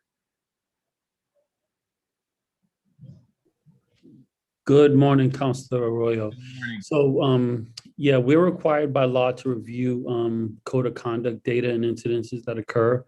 And we do that on a monthly basis with some of our team members and school leaders. I'm not sure what exactly you'd want to look for, but we can, if you does BPS have the ability to provide a breakdown by gender, race, and ethnicity for codes of conduct violations, as well as could they provide that breakdown by type of violation? There's some of that we can do and some we can't do, but we can let you know specifically what's possible, and then we can kind of go from there. So, is there a reason why you can't do some of them? Is it just because it's not data that's tracked, or is it protected? What's the reason? Combination of both, but there are areas where we do track that we're allowable, and we do connect the schools about, like such as location of incidents, type of incidents. We do have the participants who are involved. We do those pieces, but some maybe more complicated to track because of protecting folks that are involved, students that are involved, witnesses, victims, that kind of thing. Okay. Now another question for folks, and I think this will probably be the last question that I have for this round, because I think it'll probably take up most of the time. But in terms of, I know we've talked about how many nurses we'll have in every building and social workers, but how many BPS schools will not have a family liaison next year? All BPS schools will have a family liaison position for next year. School psychologist? I don't know if Miriam, if you have the number of school psychologists per school. I don't have the exact number. I know Andrea is on the call. Maybe she can answer broadly while I look. Hello. Yeah, 31 schools will have a full-time school psychologist next school year. The remaining schools will share a school psychologist across 2 or occasionally 3 schools. So let me try and make sense of this. So there's 31 full-time school psychologists, and I'm assuming specific schools. Those same school psychologists aren't the ones being shared in these other school districts, correct? Right, so 31 school psychologists are full-time in their one school community. Yeah. Then another school psychologist may work in 2 schools. 3 schools? Yeah. And what's the total number of school psychologists? For this year, we have 80. For next year, we will have 91, as 10 schools have chosen to use their social work funds to increase their school psychology time. Okay, then how many guidance counselors do we have per school? I defer to someone else to answer that. I think we'll need to come back to you with the breakdown of guidance counselors as part of that. So are there other positions as well that we can pull the information for and have for you? I think we talked about social workers, school psychologists, guidance. You definitely got the social workers covered, school psychologists covered, family liaison covered. You have one in every school. And then I think the only one is guidance counselor. That's outstanding. Great. We can have that information for you. So I'm going to end my questions there, Kenzie. or Madam Chair. It's just you have such a fun name, Kenzie. I just like saying it. That's all good. That's good because I had neglected to raise the gavel, but you had 19 seconds left. So I came in under. I want that. Yes, technically true. All right, sorry. Next up is Councillor Flynn, and then it'll be Councillors Flaherty and Braden. Councillor Flynn. Thank you. Thank you, Councillor Balk, and to the BPS team that is here. Wanted to focus some of my questioning or comments on the very difficult year for the AAPI students. A lot of hate crime, violence, intimidation, but as our students go back to class, what type of services, outreach are we providing the students? Are we providing the teachers and the parents as well, the families? So that's an important issue to me because that's an important issue to my constituents. So want to see what our plan is and making sure that we're doing everything we can for our AAPI students and families. I'm happy to jump in, Counselor. We have been sharing resources across our teams, both social workers and school psychologists, to use at the school level. We have collaborated with folks from the office of the OEL office to do some parent conversations and hosting parents to talk about this and connecting them to resources as well. And really, as a district, we have shared resources for all, including teachers, again, doing some of these interventions in the classroom, allowing the space for students to be able to talk about their experiences and elevating their voices. So, and that will continue. It's used for AAPI incidents and also AAPI hate incidents. It's also, we use really for lots of the traumas that our students are experiencing in different ways. So the same sort of deployment of resources that we do with the mental health folks, but again, for teachers and again, to families, so. Thank you. Just want to follow up with that. What are we doing this summer for our Asian students and Asian families? It's a critical time this summer. Obviously, the pandemic is almost over, but we're still seeing a lot of troubling incidents of violence against the Asian community. I guess my question is, over the next 2 months, I want to make sure that we include and engage the Asian students in as much services and outreach as we can. I don't want to wait 2 months and then start the process of helping our Asian students when they return to school. Good morning, Councilor Flynn. What I would say to that is that, so this summer, we're in the process of planning a robust summer opportunity programming for all of our students, including the Asian community. And what we've done for the summer, for anyone that's engaged with us that way, is provide additional social workers so that they're also engaged in supporting our students, and also finding a various amount of social emotional opportunities and physical activities as well to keep folks engaged and healthy, and making sure that they have a trusted adult to connect with while they're in our programming. We're also supporting the city with advertising a lot of the summer job opportunities that they can be involved in, and just making sure they stay connected and are just aware of a lot of the opportunities for the summer. So this includes our feeding program. This includes new opportunities around physical activity and health related services. So that's our approach for now. Okay. I would like to make sure that we continue that outreach and hiring the right people also in BPS that can speak Cantonese and in Mandarin. I think we can do a better job on that outreach. I know it's difficult at times to recruit people that can speak Cantonese and Mandarin, but I just want us to continue trying and working on that. But I often felt like some of the Chinese students are often overlooked in our city. And I want to make sure that BPS doesn't do that and they provide them with the same resources, opportunities as other students as well. So just want to make sure I have a commitment that BPS understands the importance of this issue, because my constituents deserve the same level of support as any other students as well. Thank you, Councilor Flynn. We do share that sentiment, and we look forward to continue to working with you on those endeavors. Okay, one final question. If there's any issues that we're not making progress on any of these issues, can you let me know? And I can try to help or try to get resources if I can.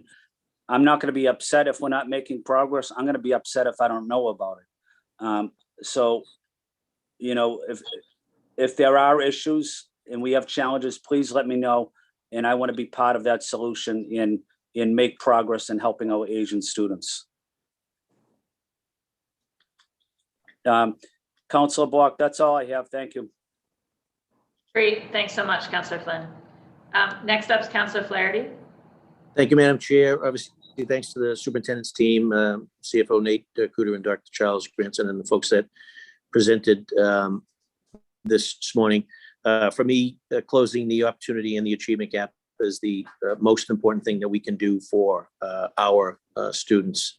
A critical part of doing so is to give our students access to opportunities that can put them on pathways to succeed, and then ensuring that, you know, we're meeting the students' needs where they're at and providing adequate support to all of our students, academic, emotional, social, et cetera. So for me, kind of where Councilor Flynn left off is for me, it's about deliverables.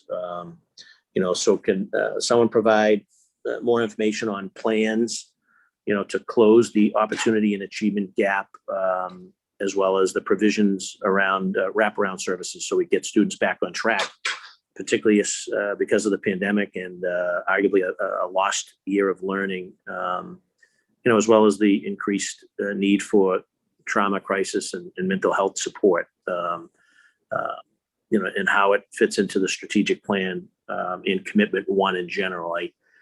That's sort of the first issue I have, and how we're holding ourselves to those deliverables. And then the next piece, my next question is the decline in enrollment this year has been very troubling for me. You know, so I guess, you know, how are we funding our schools to ensure that schools that are losing students do not see cuts, more cuts to funding? I'm happy to see that there's been an investment in family liaisons that reflect the language and cultures of the communities, but oftentimes families reach out because they don't understand how to navigate the system. And I guess will each school have a family liaison, and what is the progress on that hiring process? So that should be first couple, 2-3 questions, Madam Chair, and I'll listen to the answers.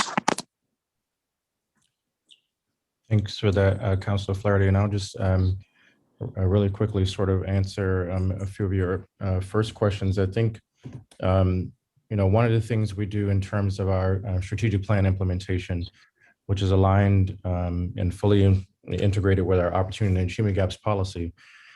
On page 49, there's a sort of explanation of how we will go about monitoring and implementation and holding ourselves accountable, and public accountability was a major theme in the strategic planning process. And with the adoption of the plan, the superintendent committed to quarterly reports to the school committee on progress. COVID did sort of slow us down and throughout that effort, but we're coming back hopefully by this summer with an annual report. And then from there on, the quarterly reports will proceed, and this will be a sort of public document and dashboard that shows how we've made progress on the priorities outlined in the strategic plan.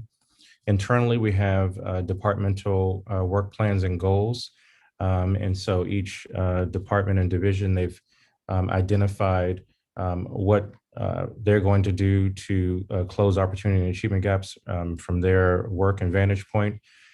Some of the initiatives that you might have heard of and be familiar with are work that we're doing around implementation of the Look Act. I believe that's coming before school committee soon, and so you'll hear more about that. Work around mass core adoption, which will be in school committee tomorrow, which is a key strategy around closing opportunity and achievement gaps and ensuring equitable access to high quality curriculum and instruction across every BPS school.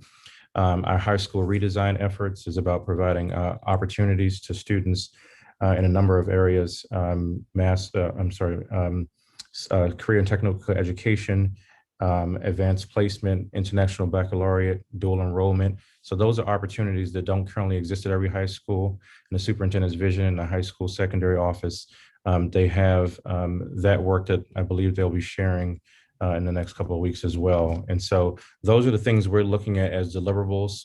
Of course, there's the policy or the plan, and then it's about our implementation and delivery of it, which will show up in our quarterly reporting of the strategic plan progress.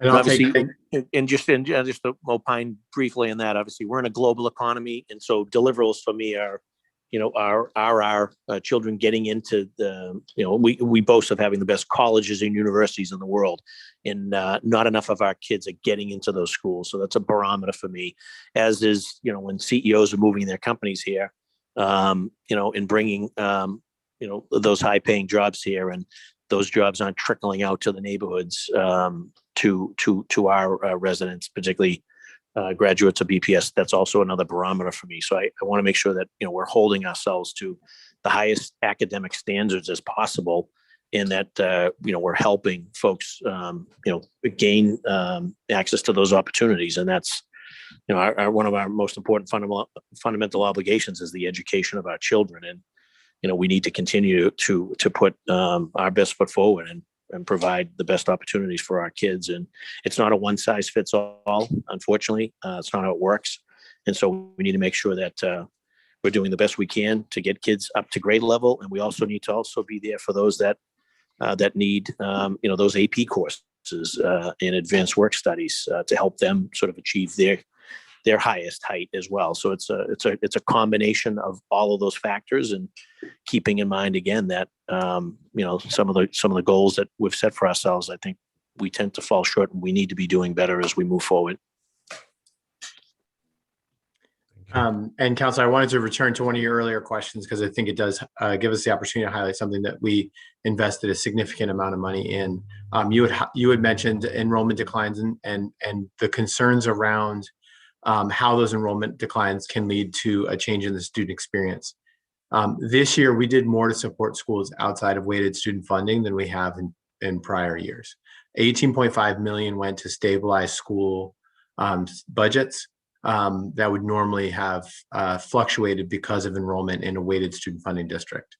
And so what we really aimed to do was ensure that at all schools, the student experience was maintained. And that was a big commitment. It is a big risk for us going into next year, quite honestly, if we don't get enrollment back. And so part of that is, how do we create pro-enrollment strategies, and how do we make this a system that people want to go into? And I think that gets to your second question, which is difficulty navigating the system. And maybe because it's lunchtime, I was thinking about, when I first moved to Boston, I couldn't consistently find Pizzeria Regina in the North End. It felt like every time I tried to go there, I took a wrong turn. And that's annoying when it comes to pizza places, but it can have devastating impact on the city when it comes to navigating BPS. We have so many different grade configurations, and a system that has people switching schools for different programs or what they think is the opportunity that they need for their students. And what we need to do as a system is make sure we have predictable pathways and guaranteed foundations for quality at all schools, so that parents know that by enrolling in any school in the district, that they're going to be enrolling in a place where their child can be successful, their student can be successful. And that sort of predictable pathways, consistent experience across, is something that the superintendent has been focused on, and is one that we have plans to continue to invest in, both in terms of our operating budget and in some of the changes you'll hear about in our capital planning as well. Madam Chair, do I have one follow-up? Yep, quickly. So Nate, obviously supporting of legislation pending at Beacon Hill to give students with disabilities an optional repeat year. What are we seeing with BPS with respect to optional repeat years for all students, quite frankly, for those that have disabilities, and for those that do not, are parents electing to have their children get, I guess, an additional year of instruction and repeat their current grade, feeling that they may have lost a year? And if so, what, if any, impact will that have in terms of our school assignment process? Yeah, it's a great question. Having gone through that with my own child at the start of this year, I know that that can be both a challenging question for families and also one that can be, it needs to be very student driven. This is the time of year when we would start to see schools and families really solidify their plans around repeating. I think what we have talked about, and you heard people refer to a strong tier 1 intervention. I think that's what we do for all students.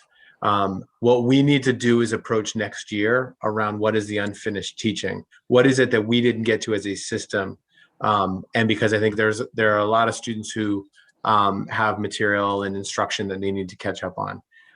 The impact on assignment, it is interesting that in a typical year, if we saw an increase in retentions, that would then change who could be assigned to different schools because, there's sort of a finite capacity.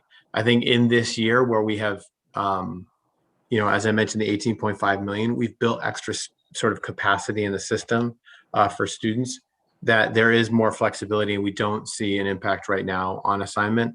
I don't have any of the exact numbers on retentions. I can ask the team to pull that to see if we've seen an increase in it.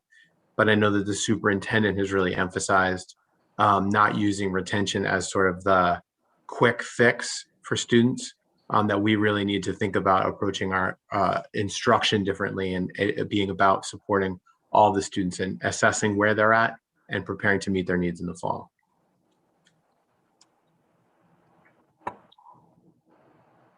Councilor Flaherty, the time's elapsed. Is that all right? Yes, thank you, Madam Chair, and thank you, Nate and Dr. Grinz. Thank you. Councilor Braden. Thank you, Madam Chair.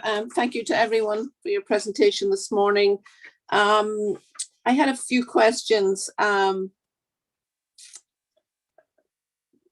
In terms of the hub schools, how many hub schools do we have in the district that do more intensive wraparound services? And what's the relationship of those schools with local community health centers? With the closure of Jackson Man next anticipated closure of Jackson Man next June in 22, what additional mental health and counseling services will be added to support the families during that transition? Jackson Man has a significant population of students with autism, and I'm just wondering about what you anticipate in terms of additional supports to help with that transition. It's these students require, they rely on predictable routines, and consistency are really helpful in their education. So it's really critically important that we get that piece right. Also, in terms of related service providers, how many students who are not enrolled in BPS require services of related service providers in parochial schools, charter schools, and other independent schools? And does the BPS get federal funding to provide related services for those students in Boston? And if so, how much federal funding is allocated to support the related services for those students who may have an IEP but do not attend a BPS school? I think that's all I have for the moment. I'm going to ask that on the last question about related services and special education services, if we can hold that question to this afternoon's hearing. This afternoon's hearing in terms of closing achievement gaps will also include Ethan Domelmont-Burns, our assistant superintendent for special education, who his team is definitely going to be better prepared to answer that. The short answer is yes, we do. We are required to provide related services to students in private and parochial schools who are Boston residents. And I'm definitely going to turn it over to Ilich and her team around the hub schools. before I do that, I'm just going to quickly around Jackson Man and support for students. Part of our rationale for announcing this early in the process, this early in the year of a closure around a school, is that it allows us time to work with families and understand what supports they need for their students and prepare that information before the school committee makes any decisions or ultimate votes on school closure. And so part of our process is to identify supports for students transitioning. We have heard and we've learned from other school closures that the academic supports along with the social emotional supports are important, so that we know that we assess the students' current transcript, what their needs are, and then when they transition to a new school, that new school, the receiving school, picks up their services. For the students in the program, the ABA program, which are predominantly students with autism, you're absolutely right to flag that this is more at-risk population in terms of the impact of those transitions. And our special education teams can be working one-on-one through the IEP process and with those families to make sure that they are supported in the transition, because that is a group that is particularly vulnerable in these sort of school transitions. And so with that's the sort of one school specific. I think your other question is sort of to start was around our hub school strategies and the schools that are part of that as well. And of course, in your district, the Gardner Pilot School is of course a great example of a hub school model. And with that, I'll turn it over to Alich. Thank you. I think, Counselor, your question was how many schools will in total? Is that right? Yeah. How many hub schools do you have, and then what's their relationship with, in terms of wraparound services, with the wider community in terms of community health centers or libraries or whatever? Thank you for that question. So it's a total for this pilot. We'll have a total of 14 schools, including the Gardner, as Nate mentioned. In terms of the work around community health centers and libraries, the conversation has already started around the health centers in particular. We're working in really close partnership with our partners in BPHC around our school-based community health centers, and then thinking through how to better link and learning from the work of the Gardner, for example, and how to better link our community health centers. That's work that we're doing collaboratively with our health services team. So certainly it all kind of aligns with the work that we're all trying to do in terms of really creating real community support for our students. That's in terms of community health center. The other part was around libraries. And I'm really glad you asked that question, because part of what we want to make sure we do, again, pushing back against more one-stop shop models and thinking more around how do we increase access to our families and students around the incredible resources that our city already provides, is thinking about in spaces where maybe libraries aren't present or aren't as robust, how do we make those more deliberate links excuse me, with our libraries in our communities. So that's work that we're working with our director of library services here in BPS to then link to the larger city work. So it's in progress, and I appreciate you inquiring about it. Thank you. Madam Chair, do I have any more time? Yes, you have, like another minute. Another minute. I really feel, this is more of a comment than a question. I really feel that the BPS needs to do a better job really showcasing all the great work that they do. We are in a competitive sort of market. The BPS is competing for students with independent schools and charter schools. And I really feel that we need to do more about just really holding up the incredible work that our public schools are doing, and making this, to Nathan's point, to more of an obvious choice for a parent to send their children to really good schools in Boston. So thank you so much, Madam Chair. I had another question, but it seems to have fallen off the edge of my sheets. So I'll find it and come back later if possible. Thank you. Great. Thank you so much, Councillor Braden. I think we were joined by Councillor Edwards, but I think she may be having connectivity issues. So I will jump in with my questions, and then we will do a second round of questions. I'd ask colleagues to just be ready so that we can move through them quickly just because we got 2 hearings today. Yeah, so I want to thank the team for, there were lots of answers to a bunch of my questions in that presentation in the first hour. And so just a few follow-ups on that. I guess my biggest question is, it's sort of like the moment of the start of the school year in September, and I think others have sort of also gestured towards this, but it feels to me like we know that our students have so many needs that have been exacerbated coming out of this pandemic. And part of the proposal to add to the social workers and family liaisons is about having, like, you know, just a whole set of sort of hands around our students, right, for that kind of wraparound effect.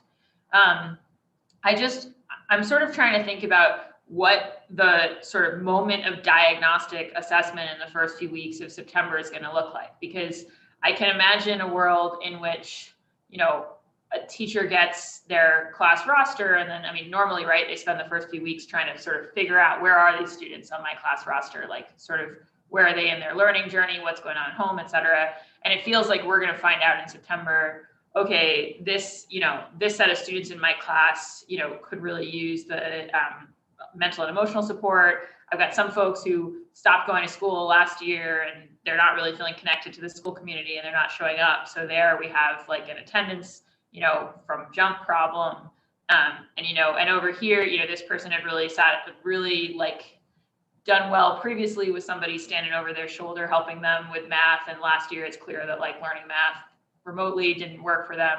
So I'm just kind of like, think about, we have all these kind of across the board supports, but what is BPS's plan for kind of surging in that individualized support?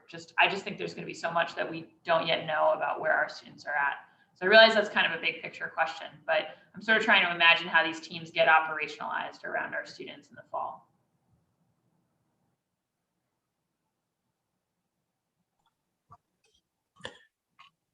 Yeah, I think that's a great question and an important one. I'm realizing now as we go to answer this, I believe Sylvia, I don't know if I think she may have had to step away. Oh, we're back. Wanted to just talk about, part of this is about making sure that we create systems and structures or supports for teachers, because those closest to the students will be best able to assess what they need. And I think that's part of the challenge as we start to think about the availability of the Esser funding and how we want to use that in the next year. We both want to be ready with supports, but we also want to build the right supports and tailor it exactly to the right students. But you know, in terms of the diagnostic tools being used and plan supports, I'm going to turn it over to Sylvia to see if she wants to add. Yes, thank you. I would say that it's very important that we start from a universal view of tier 1, both in academics as well as socio-emotional supports for students. So we're planning on summer learning for teachers, an opportunity for teachers to prepare, you know, ahead of time on how they're going to reconnect with their students, reconnect with their families. We know that it's going to be relationship building is going to be crucial, and being able to diagnose very quickly where students are at academically, and as well as in terms of additional needs for support. And that's why we have mentioned that we do have assessments available, and that we're continually monitoring the quality of those for bias and for the quality of information that would provide to us. Is there anything else that any team member would add to this? I would just add that building off of priorities and focuses around the well-being of students from last year, the guidance that we would want to give, and continue to support schools are the idea that we do need to implement structures focused on student and adult relationships, and consider really extending community building phases of reopening. Schools always do that. They know they have to meet their students and get to know them, but we know that because, as Carmen said, tier 1 is going to be so important, we need to establish that as what we would expect to see in schools. We have seen schools institute weekly or daily rituals on a whole school or a whole grade level or whole classrooms where they're building relationships between teachers and students through various activities. And so we would want to see that again. I think deepening social emotional learning skills and competencies by integrating them into other subject areas is something that we've been working on with schools, and we'd want to see that deepen. From my perspective, health education and physical education are two content areas where students get to have some, experience, think about themselves, reflect on how they're doing and how they've been doing, and then move and have some enjoyment as a part of that joyful school. So I think with a full really approach to whole child is an important more than ever as we reopen. Yeah, definitely. No, I just don't want, I'm just thinking about, and obviously this all comes down to school leadership and stuff. It's just that we're throwing in all these supports who are also going to be new to their school communities. So I just feel like we're going to have these new social workers, these new family liaisons. Both of those are somewhat entrepreneurial roles. And you're learning how to navigate a whole system. And then a bunch of new students. And whatever our normal transition years are, we have actually 2 transition years worth of new students in many cases, in the sense that they haven't had a year in the building. So just trying to think about how it, like the actual kind of tracked response, like, okay, have we figured out how many kids need this type of support and are we getting it to them, doesn't kind of fall between the barrels of like all this well-intentioned capacity. That's, and with 120, sorry, I'm forgetting the number 4, is it? School communities, like obviously there's going to be individualized leadership plans on this. I'm just trying to think about how the district's supporting on that. If I may, I might just add to that. Our schools all have school support teams, and part of that is really the space for bringing together these positions and resources to think about what are the supports our students need, but also in their quality school plans, they are outlining not just the academic supports that our school community needs, but also the social emotional supports, and what that then means as an extension for the family engagement and ways that they're supporting and engaging families. And those parties are at the table as well as the school site council. So you're really thinking about your school community and represented stakeholders at the table in that process. And I think part of what you're describing is kind of how do we make sure the coordination is happening on the ground, and that happens in I think the school support team spaces. And I would say at the central office level, our school superintendents are doing a really great job of supporting and connecting with our schools. They are in schools every day, and I think working with school leaders around making sure that work is happening, but also flagging where there are challenges, and certainly working with each of us in our respective places where additional support may be needed for our positions. And in terms of specifically, do we have any particular surge of support or strategy planned around our high school students? I mean, just based on the sort of publicly reported data about us having more difficulty getting our high school students in for parts of this year. I'm imagining a student who's sort of fallen off attendance this year. Maybe they're, a junior, and then they get socially promoted, and then they come in, and again, they're not feeling that sense of connection. It just feels like for the senior class, we could have some real challenges if we're not very intentional. So is there anything in particular we're doing just around that end?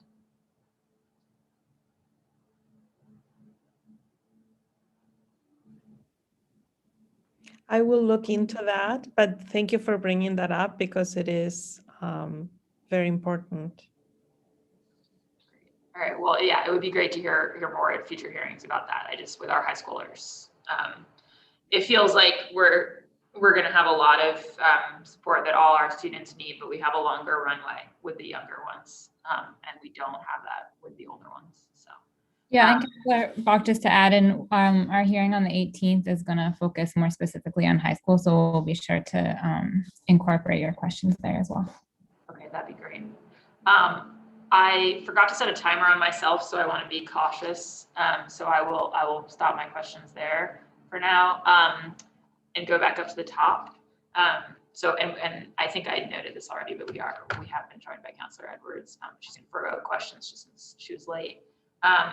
Next up is Counselor Asabi George. Counselor Asabi George, do you have second round questions to ask? I'm sure I do. Thank you, Madam Chair, and I'll try to be brief. I would love to hear a little bit more about the work that the district's doing to support students who are experiencing homelessness, and we know in particular the struggle that many of our families have faced over this last year because of COVID-19, because of schools being closed and, hybrid learning now taking place, and, the slow return of students back to the classroom or with the option to return back to the classroom. How are we supporting families? I know, Brian, you did a little bit of a review in the PowerPoint, but I'd love to hear more about the work of HERN, especially over this last year, the role of family liaisons in supporting students experiencing homelessness, and wondering about school autonomy around some of the funding that they're receiving to support students, both in relation to COVID and our response, but also just in general. Sure. So as it relates to looking forward to next year, so we do have a proposal out there that will go in front of the Esser Commission, where we're looking to have dedicated academic mentoring and tutoring supports, with students experiencing homelessness being one of the priority groups for that effort.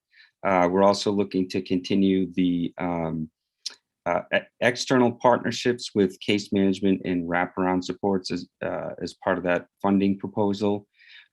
Schools are completely autonomous in terms of the use of the homelessness investment dollars that are allocated to their school budget.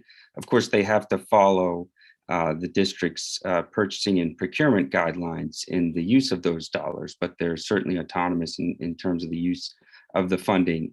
We do have some quality assurance frameworks, both in terms of the budget tracking, so the expenditure and use of dollars, as well as schools being required to submit project plans to just indicate how they plan to use the funds, whether they need any additional consultation or support in the implementation process in connection to resources. We work closely with, of course, the family liaisons and the social workers.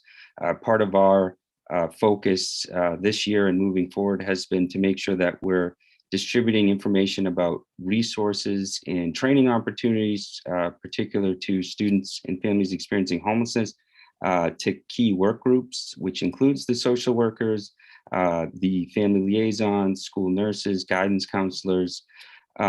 We do have a designated school-based homeless liaison, at least one at every school across the district. That is a designation made by the school leader. Many of those folks are family liaisons or social workers. We have a number who are guidance counselors, school nurses, community field coordinators, and other key roles. Oftentimes, the person who is interested in that role at the school level is someone who is very passionate about supporting precariously housed students and families, or someone who has some prior experience with that work.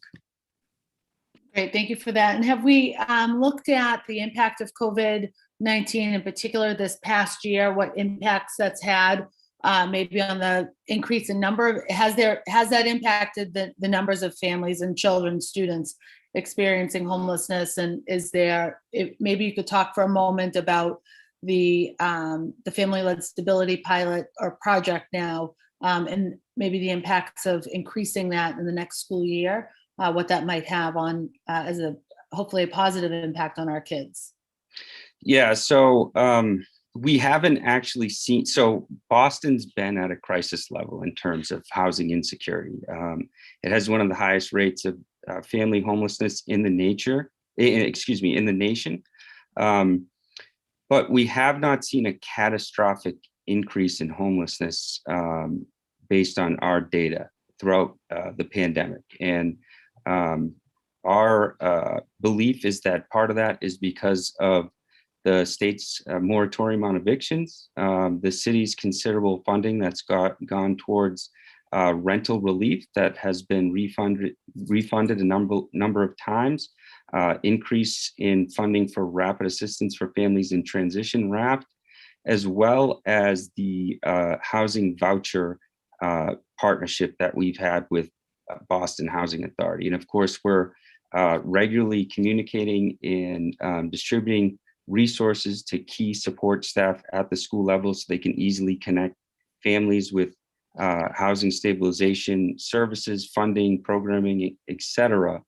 The family-led stability pilot continues to be a key initiative and really an incubator for the way we can innovate and have real systems change in terms of working across agencies.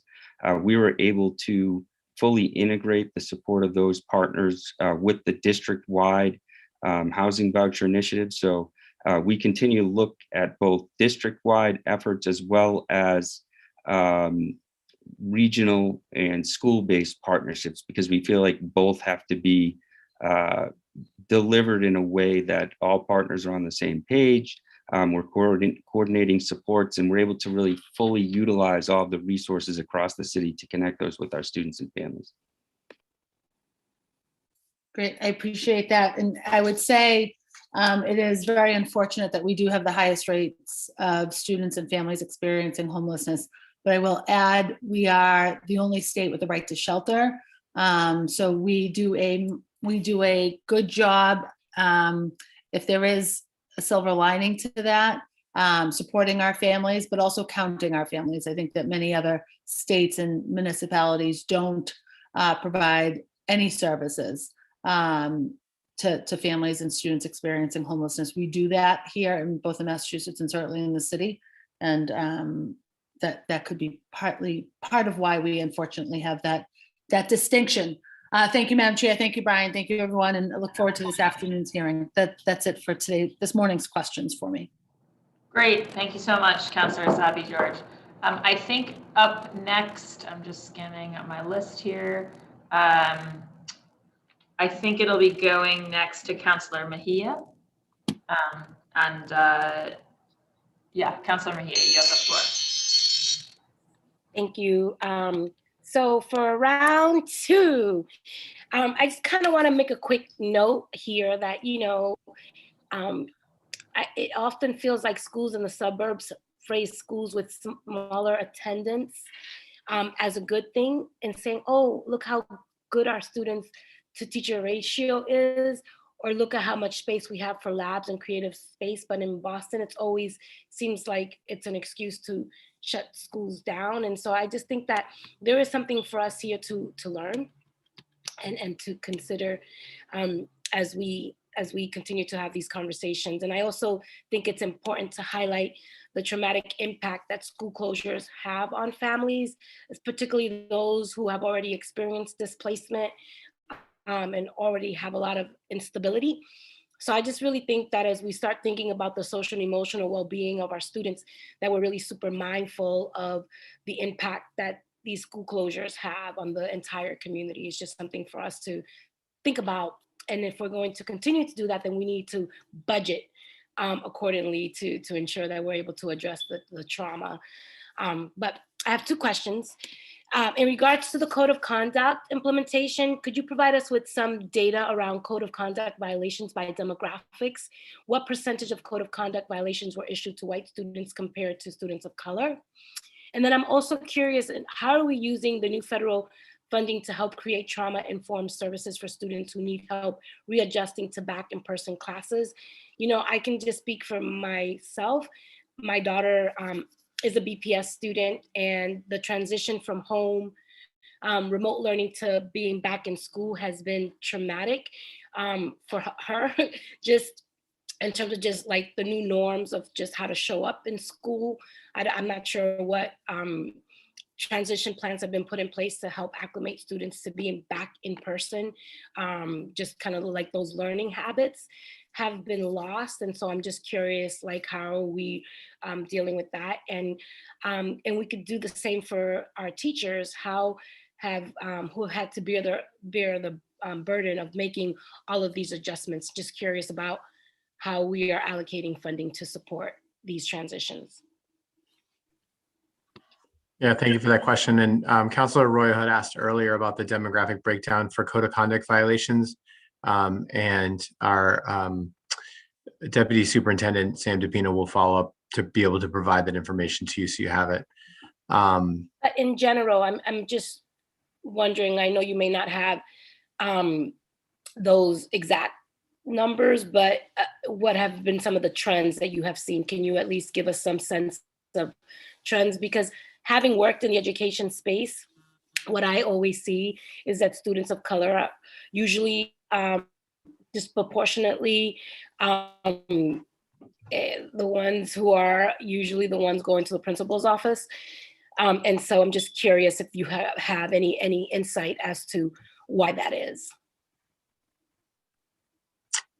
Yeah, I apologize. Mr. DePina had to leave the hearing at noon. I don't know if is somebody else on the team would feel comfortable sort of speaking about code of conduct violations. Hearing none, I would just say you also asked questions about how the federal funding will be used in particular to do trauma informed. I think you're right to highlight. I think in any ways, I think, sort of best case scenario for students coming back, those who have adjusted best are still really trying to figure out how to re-enter. Having gone through that same routine with me and my kids being back in person, it comes up in subtle ways and in obvious ones when you're trying to figure out that. Our plan for Esser funding, the superintendent's Esser commission starts their first public meeting on Thursday after, after school. And they're going to be discussing different ways. And I know trauma-informed supports is one that will likely come up. And then we will put together an application for Esser funding that is due in July. In the meantime, what we tried to do was prioritize general fund spending for FY22. On those resources, we wanted to make sure we're staffed up and ready when the students come back in the fall. And that's why the focus was on maximizing investments in school-based positions for family liaisons and social workers. And it's in the combination of the two, coordinated with the team around hub schools, that the social workers will be able to both provide supports to students and be able to do sort of the whole school supports. And then the family liaisons are there to help connect with city resources and supports as well. Because we are very blessed in the city of Boston to have many great partnerships, and the family liaisons and being able to coordinate that means that we don't have to do everything as a district. We can leverage the community-based services, and oftentimes those community-based services can provide a lot of supports in home as well as at school, which is an important continuum of care.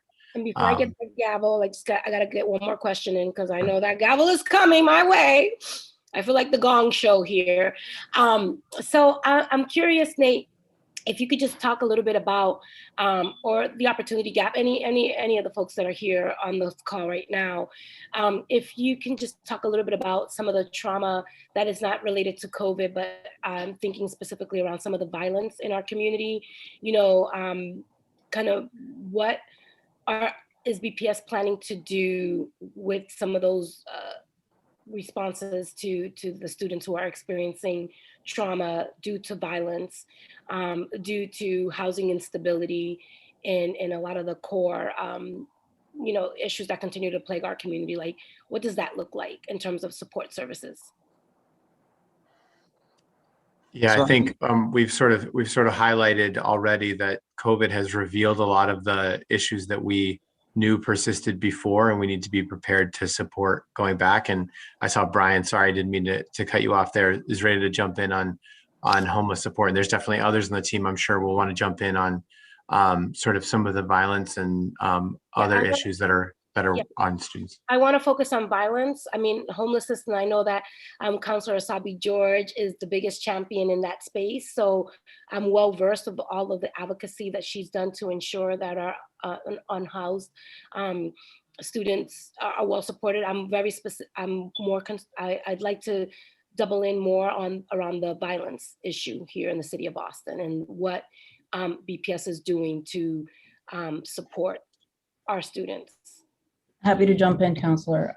We have a district-wide crisis team that works very closely with partners from internally with several of our central office departments, but also with our partners between Public Health Commission, JRI, the trauma team, Peace Institute, and a number of others. So we're always collaborate to deploy to respond to different incidents that happen in the city. I know there's a plan for the summer also, which really started last year as well, to make sure that we have coverage over the summer because violence obviously doesn't stop in the summer, even though our schools are not necessarily open. So, and we have a protocol to responding to large scale crises or smaller crises. And so that's something that we are constantly working on, reviewing, and we'll have to train our new social workers on actually these protocols as well. So that's, go ahead. Yeah, and would that be the same trauma with when we're closing our schools down? Do we have support services, you know, for those transitions? Do we spend some time helping students understand that this might be the end of their time at that school, but that it's not the end of, you know, like what can you explain to us what that looks like when, like the Jackson Man, there's been several schools. Now I heard about the Timothy and the Irving, and like every time we turn around, there's another school closure, and it's usually, yeah, I'm just curious about what your budget looks like in terms of supporting these families. Yeah, I would just say in terms of, you know, Councilor Braden did ask a question. We did meet with families last week around the Jackson Man. I would just note in terms of the sort of order of operations, we have family meetings later with other school communities. So I don't want to get out ahead of that, you know, in terms of those questions. And then in fairness to Carmen and her team, there's what we are building in terms of the budget and what her staff is working on right now for FY22 is focused on sort of returning well and recovering strong from the pandemic and the core work.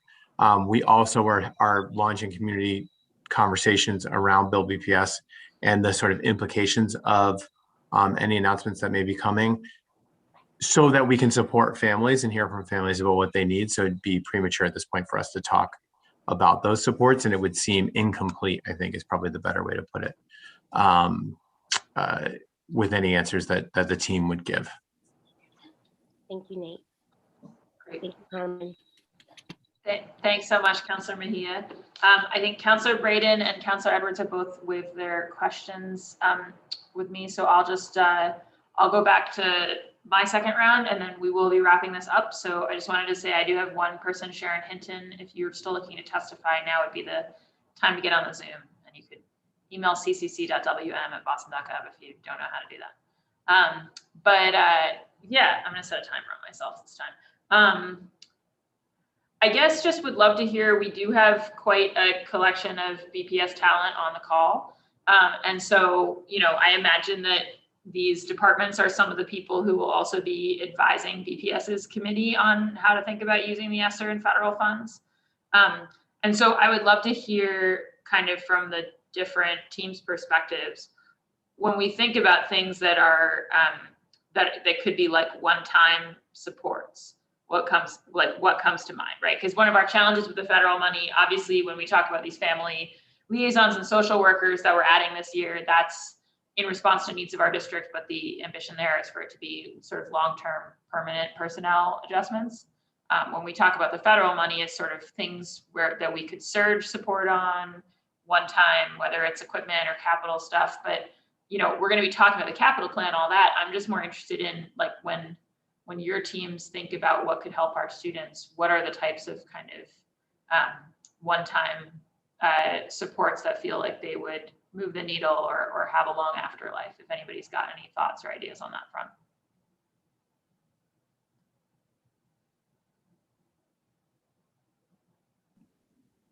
Hi, I can get us started.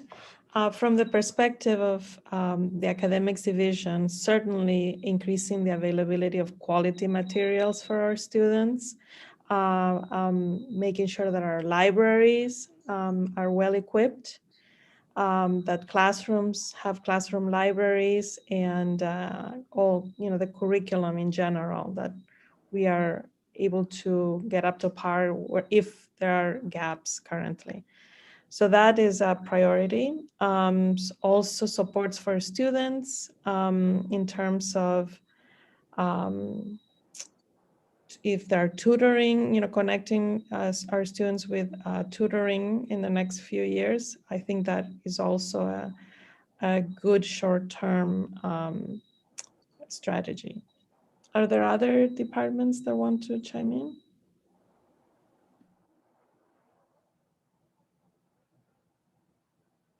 I would just add that in terms of instructional materials for physical education and health education, that's definitely a place, building off of what Sylvia said, that we could utilize some additional funding. I do agree it's difficult because that's not going to help us with the gaps in physical education or health education teachers, because that's just this is a one-time investment. So But I do think that the equipment and the instructional materials would be really helpful. And I'd like to also chime in terms of, as the district is looking to increase access to more bilingual materials for our students in native language, especially for the languages that we are targeting, Haitian Creole, Cabo Verdean Creole. There are not a lot of materials that exist out on the market, so a lot of it has to be built in-house. So supports to be able to ensure that we're building robust literacy materials for our student population and honoring both their language and their culture is an area as well. Thank you.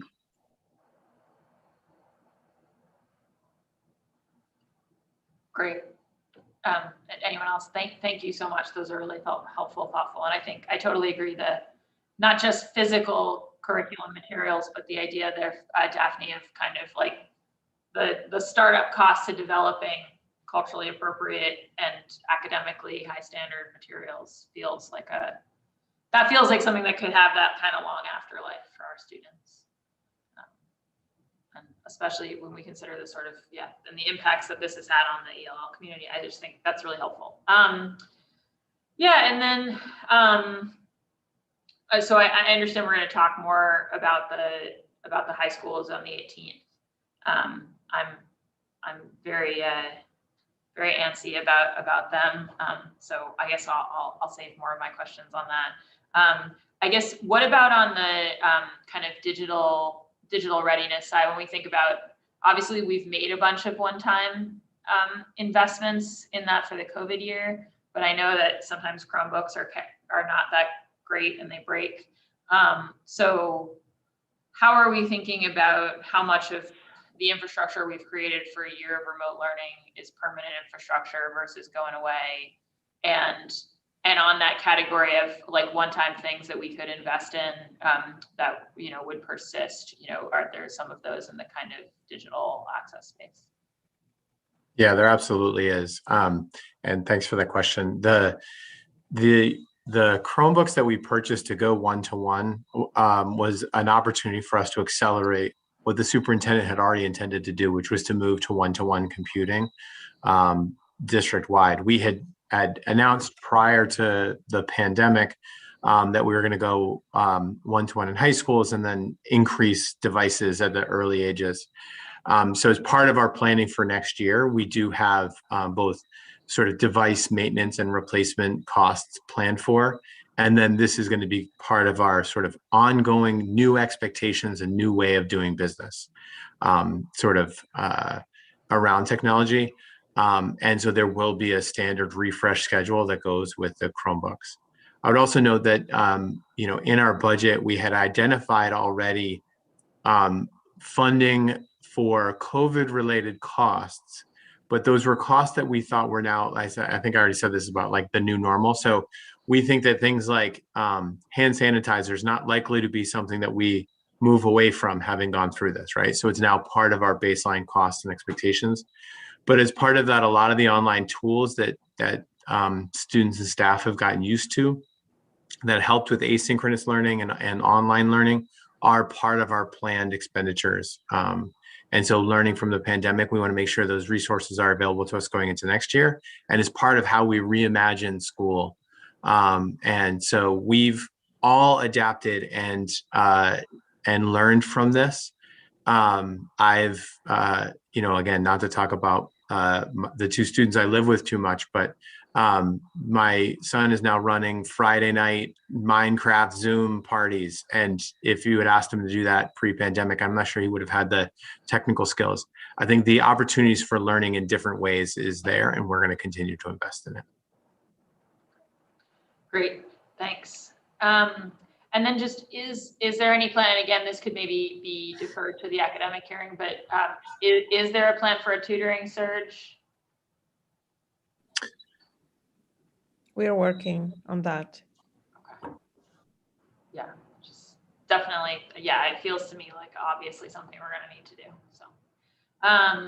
All right, well, I think, we could ask you all questions infinitely, but it's 5 before 1, and we're trying to stick to our robust hearing schedule. I don't see anyone here for public testimony, and I think all counselors have had an opportunity to ask their questions. So Nate, I'll just give you an opportunity if you want to say a final word, and then otherwise we'll adjourn.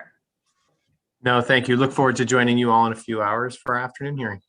In an hour, yes. We will see everybody for the 2 p.m. hearing. Looking forward to it. Make sure to eat something in the meantime.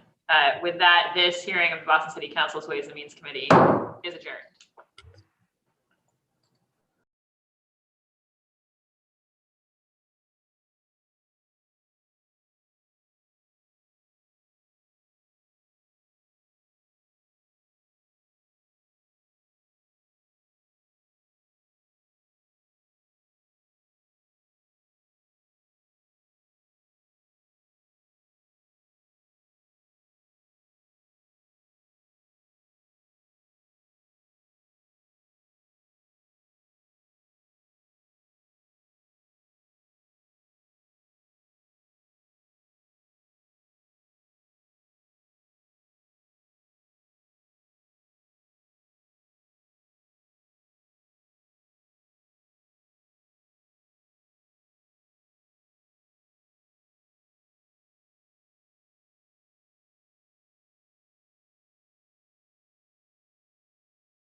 Hello?